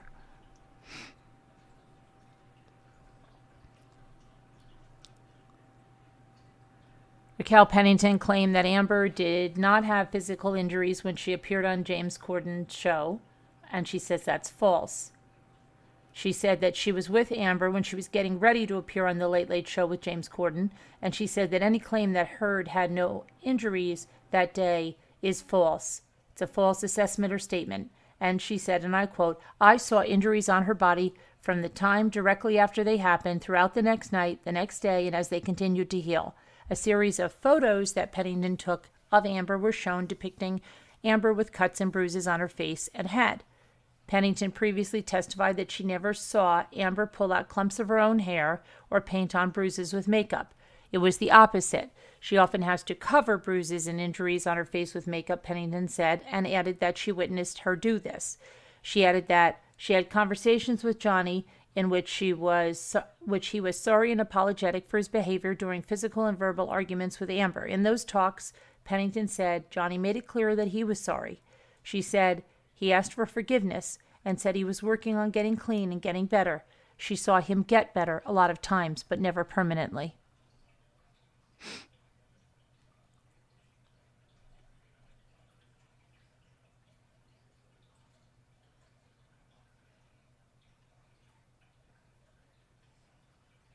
Raquel then recalls that she tried to break up an argument between Johnny and Amber at that Eastern Columbia building in May of 2016, which was days before Amber filed for divorce. In her recollection, Raquel says that she unlocked the door to Penthouse 3. She heard Johnny yelling and Amber calling for help, something she had never done before, and described Johnny as irate, and she was afraid he would hurt Amber. She went up to Johnny, she put her hands on his chest and said, "Stop." She recalled thinking she could calm him down. She said Johnny then hit her hands away, and Heard was now sitting on the couch, crying, and Raquel went over to her, put her arms around her. Johnny continued to move closer, yelling at Amber to get the F up. Raquel recalls Johnny then grabbing a Magnum bottle of wine and smashing things off the island as his team encouraged him to leave the room.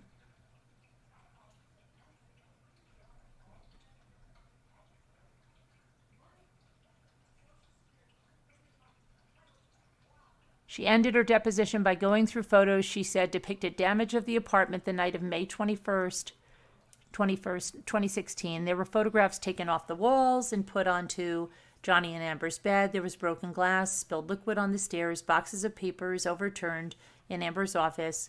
And Raquel said she knew that Johnny broke a glass and knocked fruit on the ground.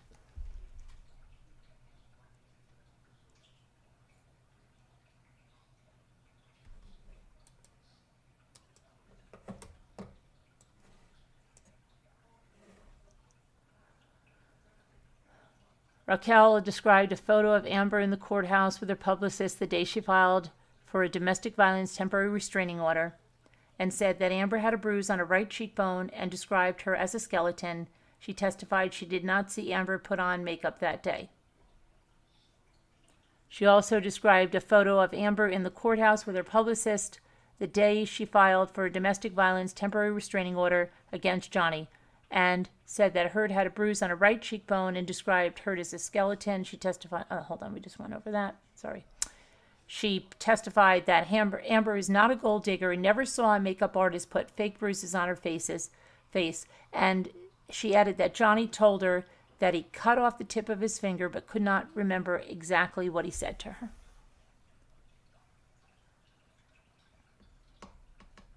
So after Raquel Pennington, another witness was called, Joshua Drew, and a recorded video deposition that was given in November 19th of 2019 was shown. Drew is the ex-husband of Raquel Pennington. The couple started dating in 2014. They got married about a year later, got a divorce in September of 2018. He said that he met Amber 3 or 4 weeks after he began dating Raquel Pennington and that he regularly interacted with Johnny more than 50 times. He lived with Pennington in the Penthouse 1 in the Eastern Columbia building.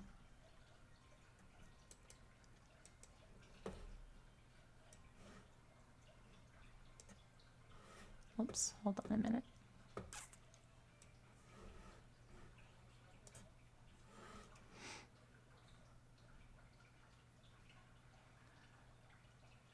Josh Drew recalled Johnny showing up hours late and obviously intoxicated to Amber's 30th birthday party.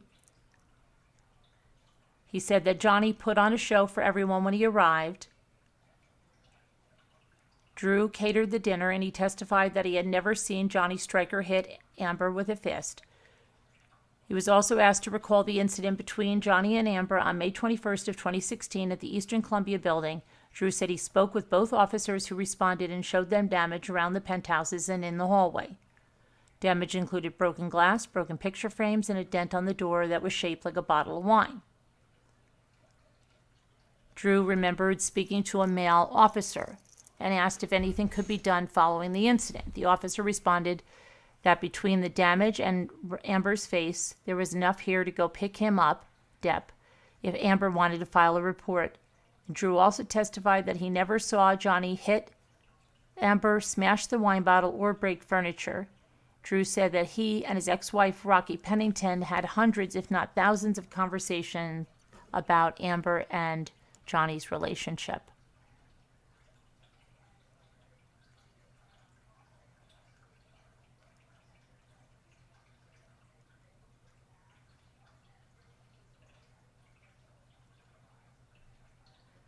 On the night of May 21st, 2016, Drew said that Amber was catatonic after Johnny left the apartment, quoting him saying, "Amber was damn near catatonic after all this."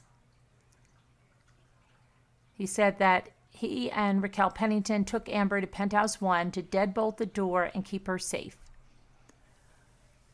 He said that Amber called her lawyer, Samantha Spector, who advised the group to put together a matter-of-fact statement about what happened that night.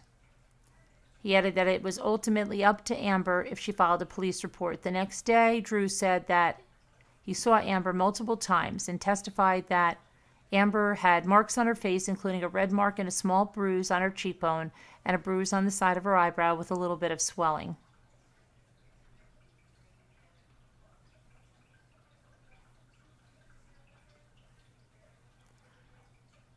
On December 15th of 2015, Drew said he and Raquel went to check on Amber in her apartment because she didn't respond to their text messages. He said the kitchen looked out of order, said there was something written on the counter. On the counter, the phrases, "Why be a fraud?" and "All is such bullshit" was written. Drew said he recognized at the time that this was Johnny's handwriting. He had a unique mode of penmanship, according to Drew. Drew said he was immediately concerned because he thought something very, very bad had happened. And I quote him saying, "You walk into a house and it looks like someone vandalized it. Things are amiss. That doesn't portend anything good." Raquel Pennington told Drew to go back to their apartment while she checked on Amber. Later, Drew said he was present when Raquel took photos of Amber's injuries. He said that Amber had pretty significant injuries, including bruising under both eye sockets, on her nose, and that her head was red. Drew said he never saw Johnny hit Amber and had no firsthand knowledge of how those injuries happened. When asked if Pennington or anyone else manipulated the photos of Amber's face, Drew said, "If he knew that, this would be a very different interview."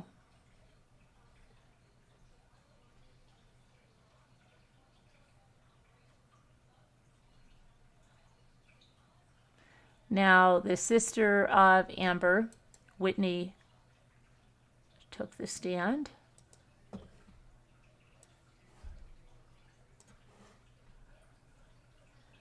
And described how Amber changed over the course of her relationship with Johnny Depp. She said they got along well with that she got along well with Johnny at first, noting that he was sober at the time. I quote her saying, "He was very easy to get to know. Frankly, we all fell in love with him at first."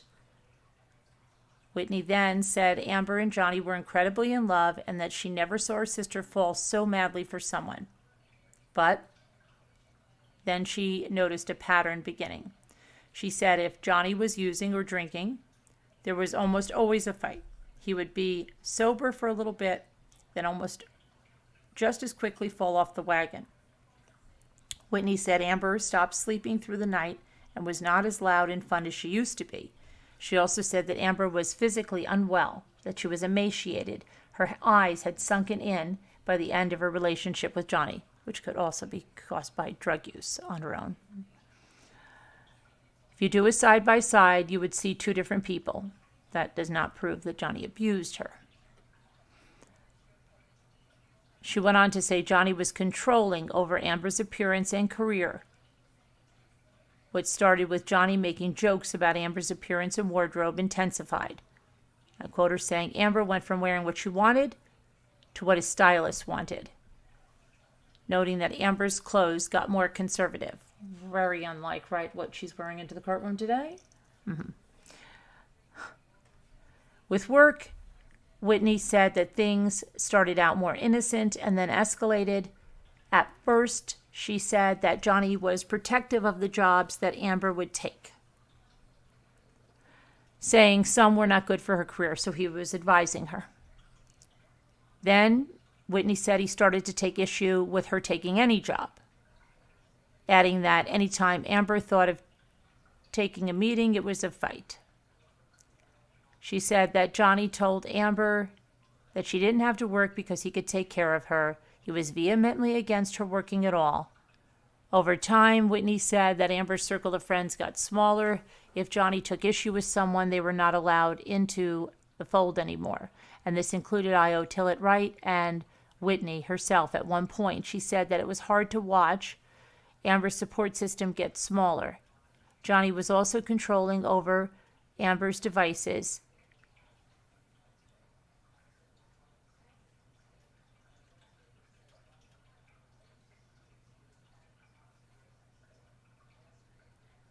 Whitney said that every time that Johnny and Amber had an argument, there was a device that would get smashed or destroyed. There was zero expectation of privacy for her in terms of what was on her device. Additionally, Whitney said that Johnny had his doctors and nurses treat Amber, who was a healthy person with no medical issues previously.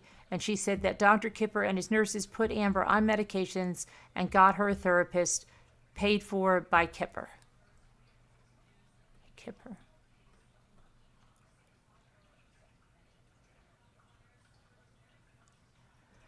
Whitney recalled a day that Johnny held one of their dogs out of a car window and made a joke about putting the dog in the microwave. She said that Johnny held the dog out the window of a moving car. She was scared for the dog's safety because Johnny was so inebriated. She said when Johnny brought the dog back in the car, she remembers him laughing in a loud and scary way, almost like a cackle. He then made a joke about putting the dog in the microwave. Whitney spoke about a trip to London in 2013 where Amber was filming at the time, and said that Johnny picked up a steak knife and hurled it at his assistant one night. Yet she gave this man a knife, right?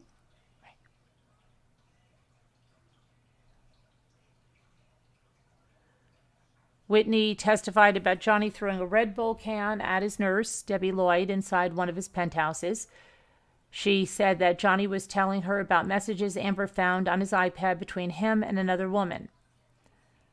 Johnny told Whitney that the woman was nothing special, but said Amber made him do it, so of course I'm cheating on her.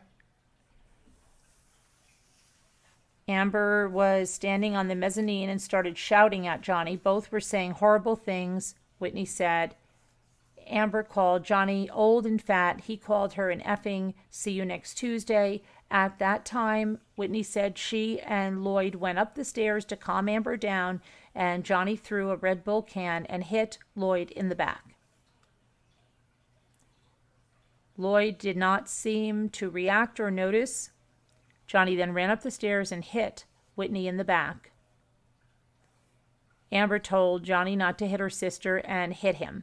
Johnny then grabbed Amber by the hair with one hand and was whacking her with the other one.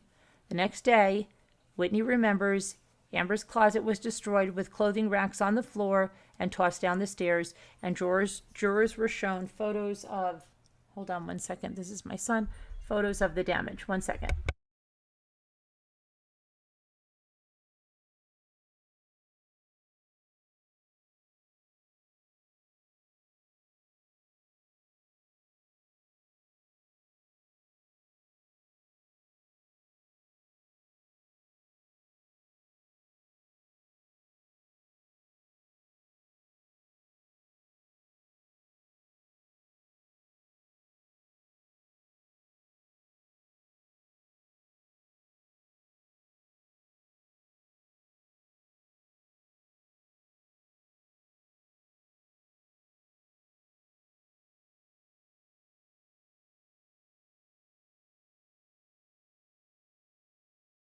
Sorry, that was my son asking if I could make a cake for Amber's birthday. Oh my gosh, for Gia's birthday. Of course I can. Okay. I wanted to find out how the end of the trip was. I told him I'll call him right after this. Okay. Amber was, where were we? So then whacking her the next day. Amber's closet was destroyed. The clothing racks are on the floor. They tossed down the stairs, and the jurors were shown photos of the damage.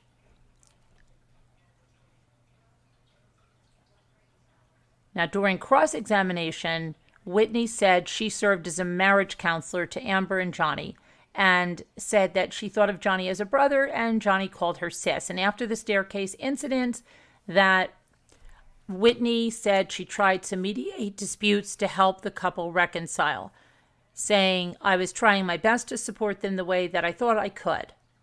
Johnny's lawyer presented text messages between Whitney and Johnny from October of 2015, and in these messages, Whitney said that she loved both Johnny and Amber and would stay out of it, thought that this was past the point of no return, but that's not where you guys are right now. Johnny's lawyer asked if Whitney wanted her sister to stay with Johnny, even though she saw him allegedly hit Amber. And Whitney said this was oversimplifying something that wasn't simple. She said that Johnny and Amber were very much in love, and Amber was telling her what she wanted. Whether or not I agreed with it, whether or not I was okay with what was happening, it wasn't my place. If my sister said she still wanted to be with Johnny, if I could help in any way, I was going to support her. This included trying to facilitate communication between Amber and Johnny during the Coachella trip after the couple allegedly got into a major fight. She said she wasn't trying to get them to reconcile, noting that they had a nuanced relationship where they fought and then got back together several times. Despite believing that Johnny was hitting Amber since 2013, Whitney said she thought Johnny would come out at the other side of this and get sober. She added the staircase incident was the only time she witnessed Johnny and Amber get into an incident that resulted in physical injuries to Amber. After the cross-examination, there was no redirect, and she was released. Now, the next video deposition was from Elizabeth Mars, who is a friend of Amber's. She was present during the incident with Johnny and Amber at the penthouse on May 21st, 2016.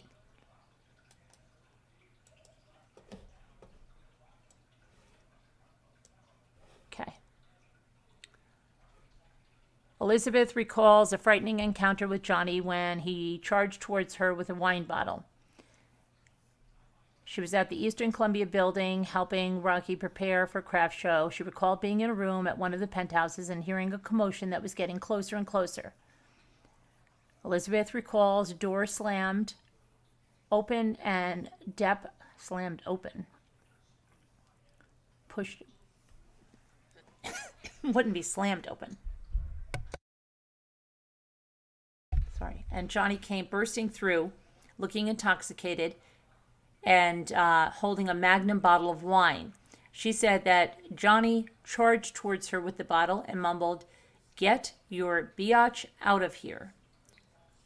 and it scared the shite out of her, and she ran out of the room and upstairs, where she went into hiding, and described Johnny as combative and sloppy. She said Amber's face was red, swollen, and puffy that day. She recalls that Amber looked upset and disheveled. Next up was Heard's makeup artist, Melanie Iglesias.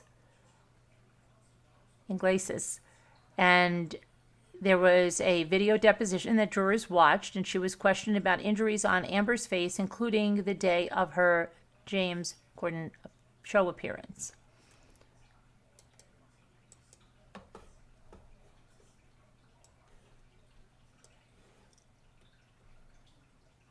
She said, this makeup artist said that she saw injuries on Amber's face on December 16th at Amber's penthouse.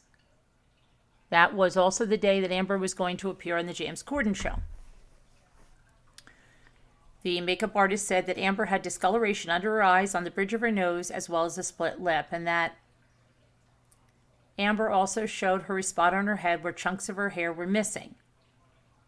So to prepare her for the Late Late Show appearance, she did her makeup a little heavier, and this included a heavier peach concealer to cover the blue discoloration under Amber's eyes, and a really red lipstick to cover up the injury on her lip.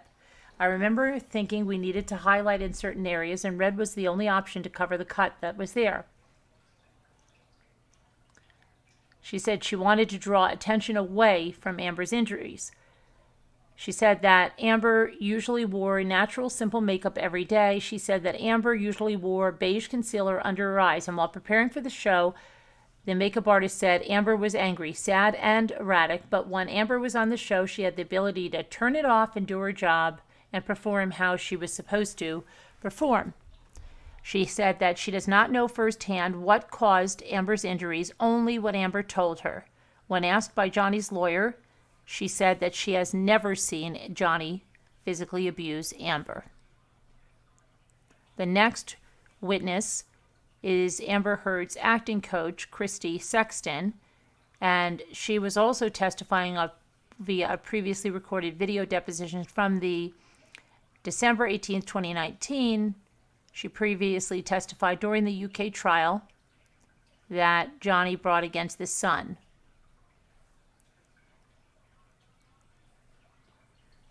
Now this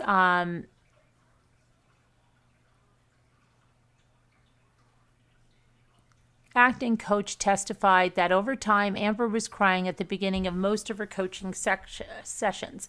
She said that she recalled hearing Johnny making negative comments about roles he didn't want Amber to take, calling them a whore trash part. This acting coach believed that impacted Amber seeking roles as they decreased over time, and there were periods when Amber would not audition at all. She said that Amber was always punctual to her coaching sessions, but started to arrive later as time went on. As Johnny and Amber began fighting more, Sexton, the acting coach, recalls Amber sobbing at the beginning of sessions. She began building a cushion time around Amber's appointments because eventually 80 to 90% of Amber's sessions began with crying. She recalled that Amber and Johnny being lovey-dovey and passionate at the beginning of their relationship, but as time went on, they were together less and she would hear more arguments. She also said that Johnny became much darker as time went on, sitting in dark rooms, talking less. She also said their homes became physically darker over time, including darker art and big curtains.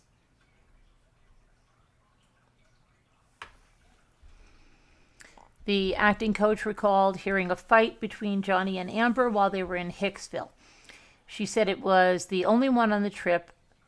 She was the only one on the trip who was stone cold sober. The morning after hearing Johnny screaming and commotion from the fight in the trailer, the acting coach said she went in to check on Amber. She said that Johnny was apologizing to Amber and telling his security guards to take care of the damage, noting that the trailer was in shambles. She said that Amber was really shaken up and said she recalled the awkward story Depp told at Amber's 30th birthday party and described Johnny as inebriated When Johnny was sober, he was quiet and mumbled, she said. When he drank, he was more happy, boisterous, and telling cool stories at first before turning into a loud, angry drunk. The coach testified that she never saw Johnny hit or throw an object at Amber. She just saw the aftermath of the damage.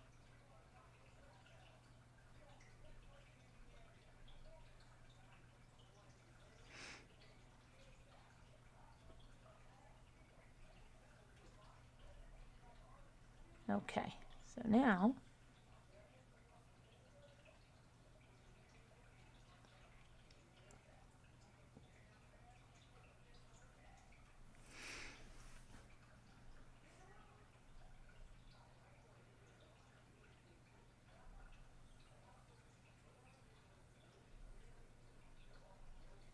let's go up to the next day.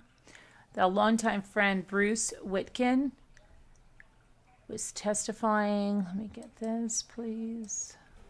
Up here. Is Johnny Depp's longtime friend. He was testifying via previously recorded video deposition from February of 2022. Whitkin was a member of the band Hollywood Vampires with Johnny Depp.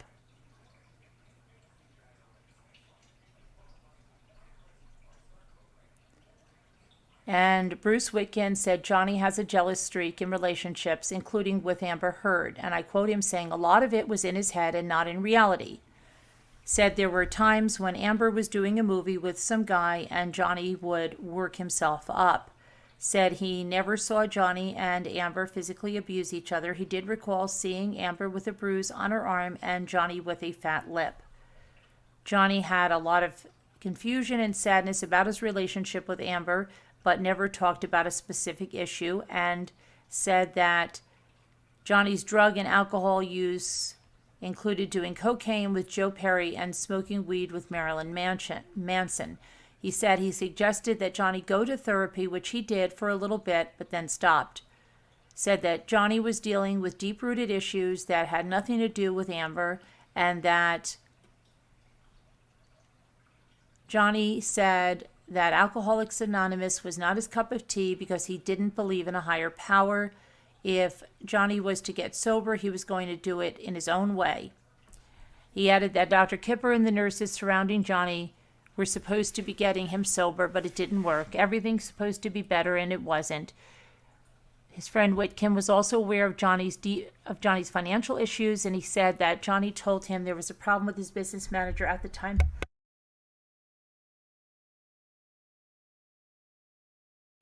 Sorry, I need to take a drink because my throat is getting dry. And that Johnny said he needed to slow down on spending and spending too much. Johnny told Whitkin he needed to slow down or do more movies. In previous lawsuits, Whitkin was deposed and testified to Johnny's drug use. Johnny and Whitkin had a falling out, and they have not spoken since 2018, according to this friend. And he said that Johnny sent him a text message in 2017 saying that Whitkin stabbed him in the back, but would not explain what happened and refused to talk to it about with Whitkins about it further. During this time, Whitkin believes people behind the scenes were talking shite about Whitkin to Depp. People tried to position who was his best friend. Whitkin said a lot of lies and bullshit were said about me, and that Johnny believed, which is surprising. Whitkins believed that Johnny was not happy about Whitkin's testimony. He added that everyone around Johnny was concerned about his well-being deep down, but didn't say anything. People on his payroll didn't say much, he said. They try, but they don't want to lose their job. He added that it's strange that people around Johnny always want something from him.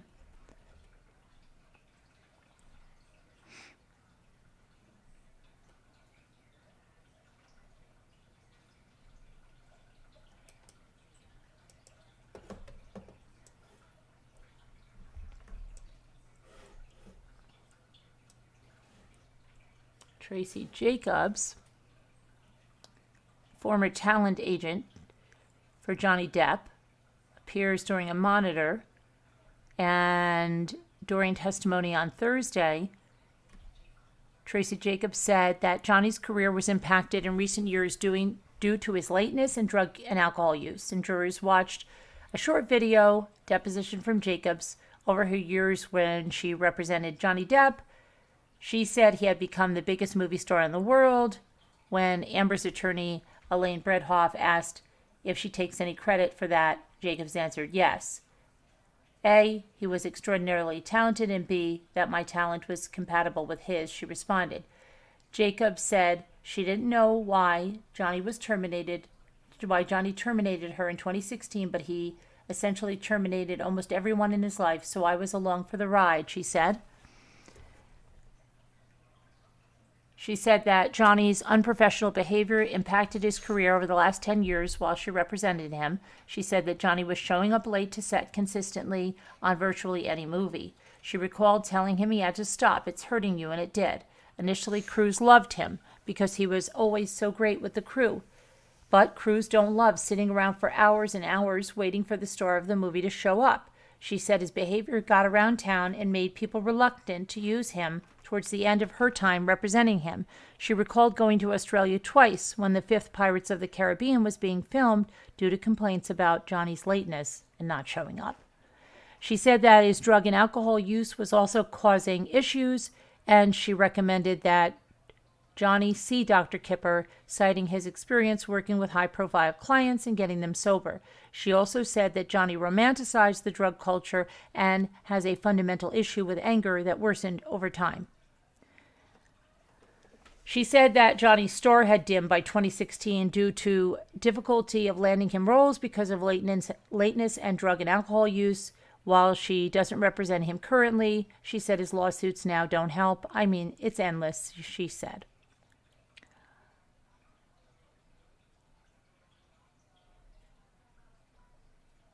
Okay, then a former business manager detailed that Johnny's erratic behavior. Joel Mandel described Johnny's erratic behavior during his dire financial situation. Early on working with Depp, Mandel said the challenges were exciting as Johnny's life and career were getting really big really quickly. He said the success of the Pirates film catapulted Johnny into a different level of success. But then the type of challenges changed around 2010, and Mandel said Johnny's increased drug and alcohol use led him to be more erratic and stressful behavior that made it difficult for Mandel to do his job. It was difficult to arrange meetings when Johnny was using drugs and alcohol daily. They had to find pockets of time during the day when Johnny was sober and clear-minded, and Mandel said that Johnny would have disproportionate reactions and get very upset. If Johnny was angry at someone, he would let them know, adding that Johnny's anger got increasingly less constrained and was less concerned if he hurt someone's feelings. Things got less predictable. I never knew what every day would bring and what to expect. In addition to the increased substance abuse, Johnny's behavior changed, and that was due to the financial issues in 2013 and 2014.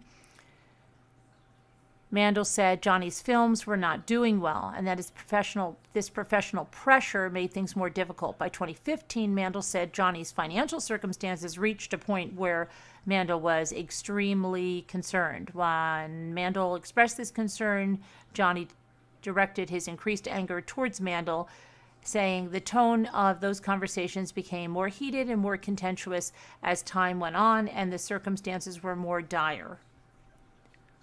Johnny expressed that he acknowledged and understood his financial issues and expressed his commitment to work with Mandel to do what was necessary. Mandel said that Johnny never seemed to control his spending. He expressed an understanding and appreciation, but there never seemed to be any follow-through when things needed to be teed up to make it happen, to make these things real. It never happened. Mandel said that Johnny's claims that he did not file Johnny's taxes for 17 years and that his company stole $600 million from Johnny were both false.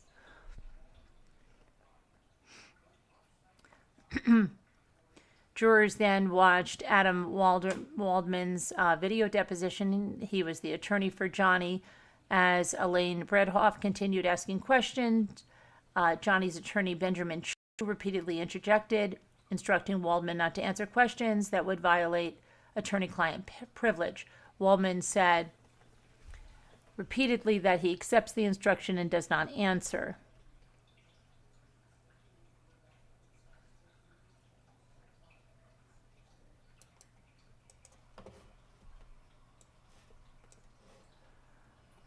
An LAPD detective, Marie Sandanaga, video's deposition was played before the court. The LAPD detective is the department's domestic violence coordinator, and she explained the process of documenting a domestic violence incident.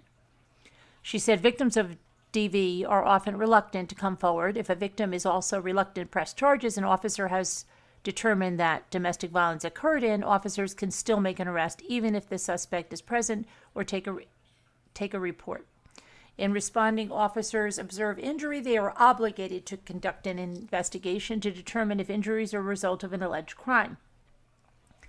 This is the case regardless of victim cooperation. In an event where officers determine that no crime occurred but observe property damage or victim injuries, a domestic violence report should still be conducted. The report may include pictures and witness statements and be used as a reference in the future.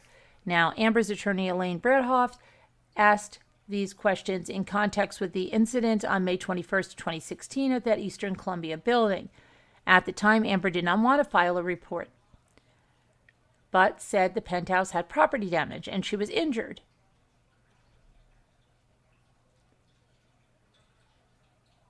Then the defense called Ron Schnell, a social media forensic expert, to the stand. Schnell testified in person following a series of several pre-recorded witness depositions.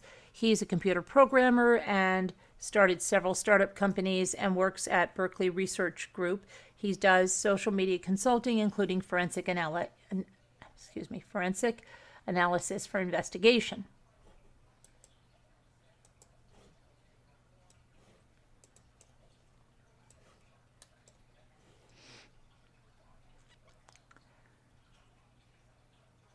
He looked at tweets written from April of 2020 to July of 2021, and this data set was based off alleged defamatory statements Adam Waldman made against Amber in April of 2020, Adam Waldman being a former attorney for Johnny Depp. Schnell said there were well over 1,243,000 negative tweets about Amber under 4 hashtags, and those hashtags included Justice for Johnny Depp, Amber Heard is an abuser, We just don't like you, Amber, and Amber Turd. From April of 2020 to January of 2022, there were over another million negative tweets. He said some of these hashtags are pretty rude. In a chart shown in court, data showed a remarkable jump in tweets using negative hashtags against Heard after August 2020. Schnell also found a few hashtags against Depp. Tweets using those hashtags made a remarkable jump in November of 2018 and then goes way down by the beginning of 2019. And there was another jump in tweets against Depp from October to November 2020 when the UK defamation trial ended. In another chart, Schnell said the data showed a huge spike in negative tweets against Amber in February of 2020 when Waldman allegedly leaked the audio tape. He testified that the majority of negative tweets occurred between August 2020 through the beginning of 2022 compared to before April 2020. Schnell also searched for key terms in tweets using those hashtags, and those terms included hoax, fake, and fraud. He also searched for Waldman. Schnell said 25% of the negative tweets against Heard included Waldman or Waldmingen. Schnell agreed with the opinion of Douglas Banya, an intellectual property expert who testified earlier for Johnny. He agreed that there was a correlation between those terms and negative tweets about Amber.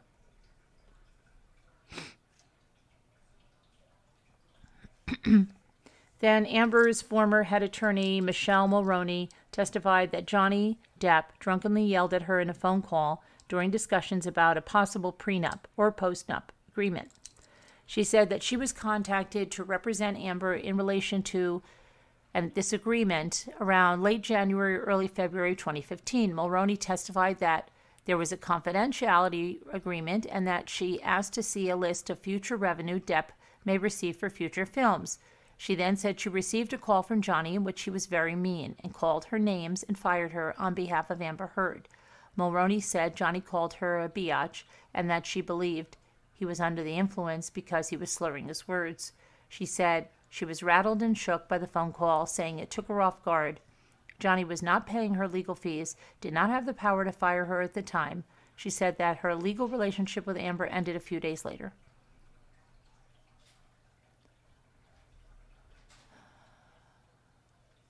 Johnny was laughing as a Disney executive was questioned about his refusal to return to Pirates of the Caribbean, even if he was offered $300 million and 1 million alpacas. Video deposition of Tina Newman, a Disney production executive, was played. She provided testimony on behalf of the company. Amber's attorney, Elaine Bredhoff, asked Newman about Pirates 6. Newman said she knows it's a project that's possibly in development at the studio. Bredhoff asked if Disney was aware of Depp testifying and that he wouldn't reprise his role as Captain Jack Sparrow even if Disney offered him $300 million and 1 million alpacas, to which Newman replied no. Bredhoff then asked if Disney entertained paying Depp more than $300 million and 1 million alpacas to return to the franchise. She also responded no, and Depp was laughing during this exchange. From his seat in the courtroom, alpacas wearing pirate hats were spotted back at the courthouse on Wednesday. Depp's attorney met the alpacas and took a picture.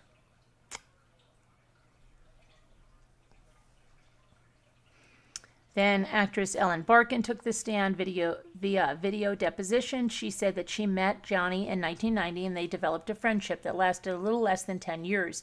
She said that their relationship changed around 1994. At first, she said Depp switched the bottom of the relationship from platonic to romantic, but then asked if she could change it to sexual. The sexual relationship lasted between 3 and 6 months, she said. She said she was always aware that Johnny would drink in excess. He was drunk a lot of the time. Red wine was his drink of choice, adding that Johnny used other illegal drugs, including marijuana, cocaine, and hallucinogenics. She detailed one incident when Johnny threw a wine bottle across a hotel room where she and others were standing. The bottle did not hit her. I don't know why he threw the bottle. She added that Depp was in a fight with his friends in the room. She also testified that Johnny was jealous and controlling. There's a lot of don't do this, don't do that. Johnny asked about where she was going, who she was seeing, accused her once of having an affair because of a scratch on her back, and added that Johnny would become angry and demanding. And then his former psychiatrist testified via video deposition from January 2022. Dr. Alan S. Blaustein said Johnny has substance dependency issues with alcohol, marijuana, and opioids. Depp told Blaustein that he had anxiety and issues with anger. In his notes, Blaustein said Johnny was dealing with the devil inside of him. The devil referred to Depp's battle with depression and anxiety. Blaustein said that Johnny expressed feeling jealous and suspicious of affairs during his relationship to Amber. He said that Johnny and Amber had a very chaotic relationship with a lot of ups and downs, and that Johnny would use drugs to relieve a lot of mental pain. Blaustein said that Johnny had a breakthrough usage of drugs when he was trying to get sober. He added that Johnny had self-destructive tendencies in relations to his drug usage, and Blaustein said he believed that Johnny stopped seeing him because he was preparing to film in Australia. Johnny did not see Blaustein when he returned, and Blaustein said he was never told why Johnny stopped seeing him.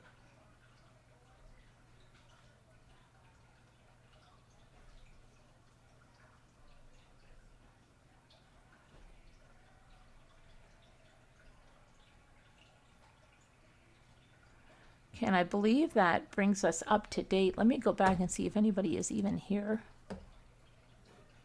Okay. So, hold on. Let me get this stuff down. Okay. Whew. That was crazy. Okay. That's a lot of stuff that we had to go through. So, what, anybody have anything else to talk about this that I missed or that you thought was very significant? Why are you hiding?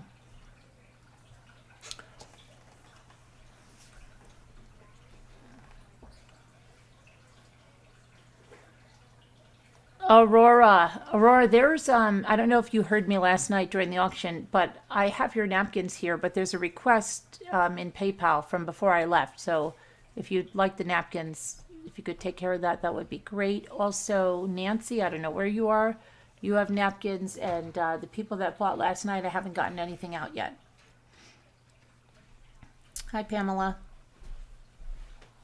Hi, MD.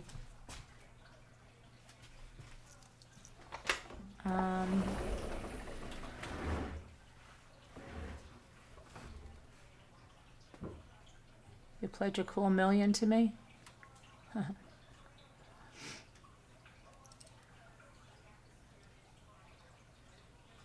She's a scam artist. She took pics of him. Can you get me one of Johnny's drawings from court, MRB? No, I don't think I can, unless you can zoom in on it. Hi, Daisy girl. Okay, Aurora, I just want you to know, because believe me, I know, because I didn't even take care of a lot of things. I'm just letting you know, because I'm just trying to catch up on stuff. It's crazy. Still have not heard from Nancy, and I've sent even emails. I don't know what the heck is going on with Nancy. Yeah. That was a lot of info, and I haven't even gotten through to... What's that? One of our pine cones? Huge. Just figured I'd pop it out. There's some difference in the size of these things. That's all right, Aurora. I forget too. I just letting you know. I figured you forgot.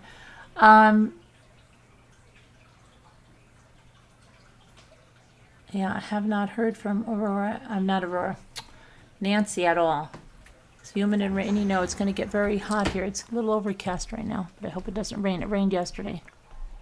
It feels a little misty out there right now. I feel water droplets right now. Great.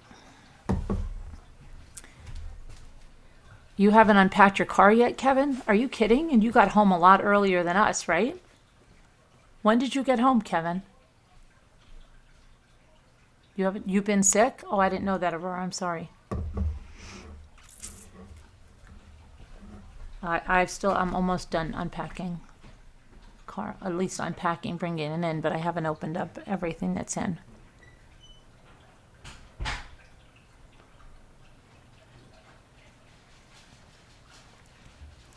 So does anybody have anything else to say? Hi, Coldy Case. How are you? Yeah, I think we're going to get 90. What's today? Friday? I think Saturday and Sunday, and then back down to 74. Gabby's going to Yankee Stadium.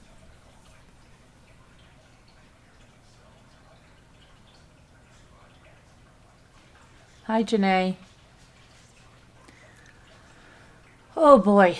So, I've got to go. I guess that's a lot. How long have we been here? My goodness. You got home the day before you went to the mountains, and you still haven't unpacked your car. What have you guys been doing? Sleeping? It's raining like a hurricane there, really? Oh, hi, Jeanette. What's that noise? That was crazy noise, wasn't it?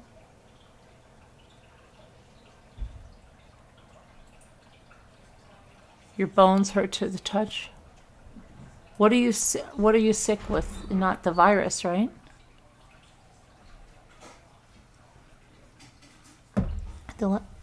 Wait. What convict escaped? Which one? Where? I haven't even looked at news.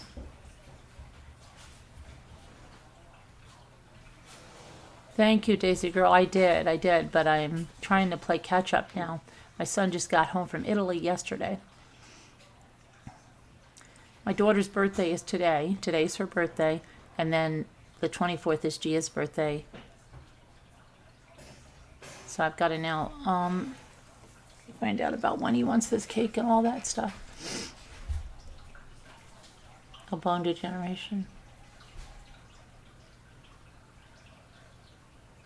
Where is there a convict escaped? In Texas? Hi, Robin. We've been here since at least 10:30. I've been live 2 hours or more. Okay.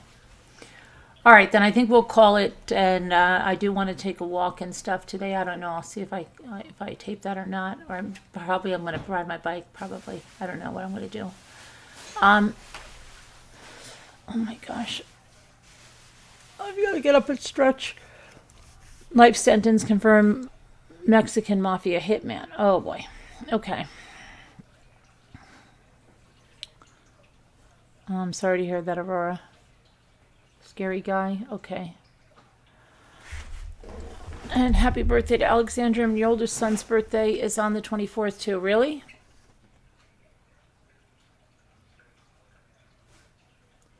There's been awful mass shootings, yeah, in Buffalo and stuff, right? There's been another one?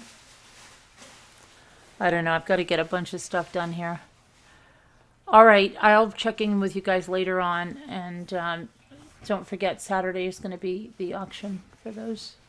All right. Hi, Linda. Okay. See you guys later. I love you. Bye. Hold on. Let me shut this off. I've got to go over here.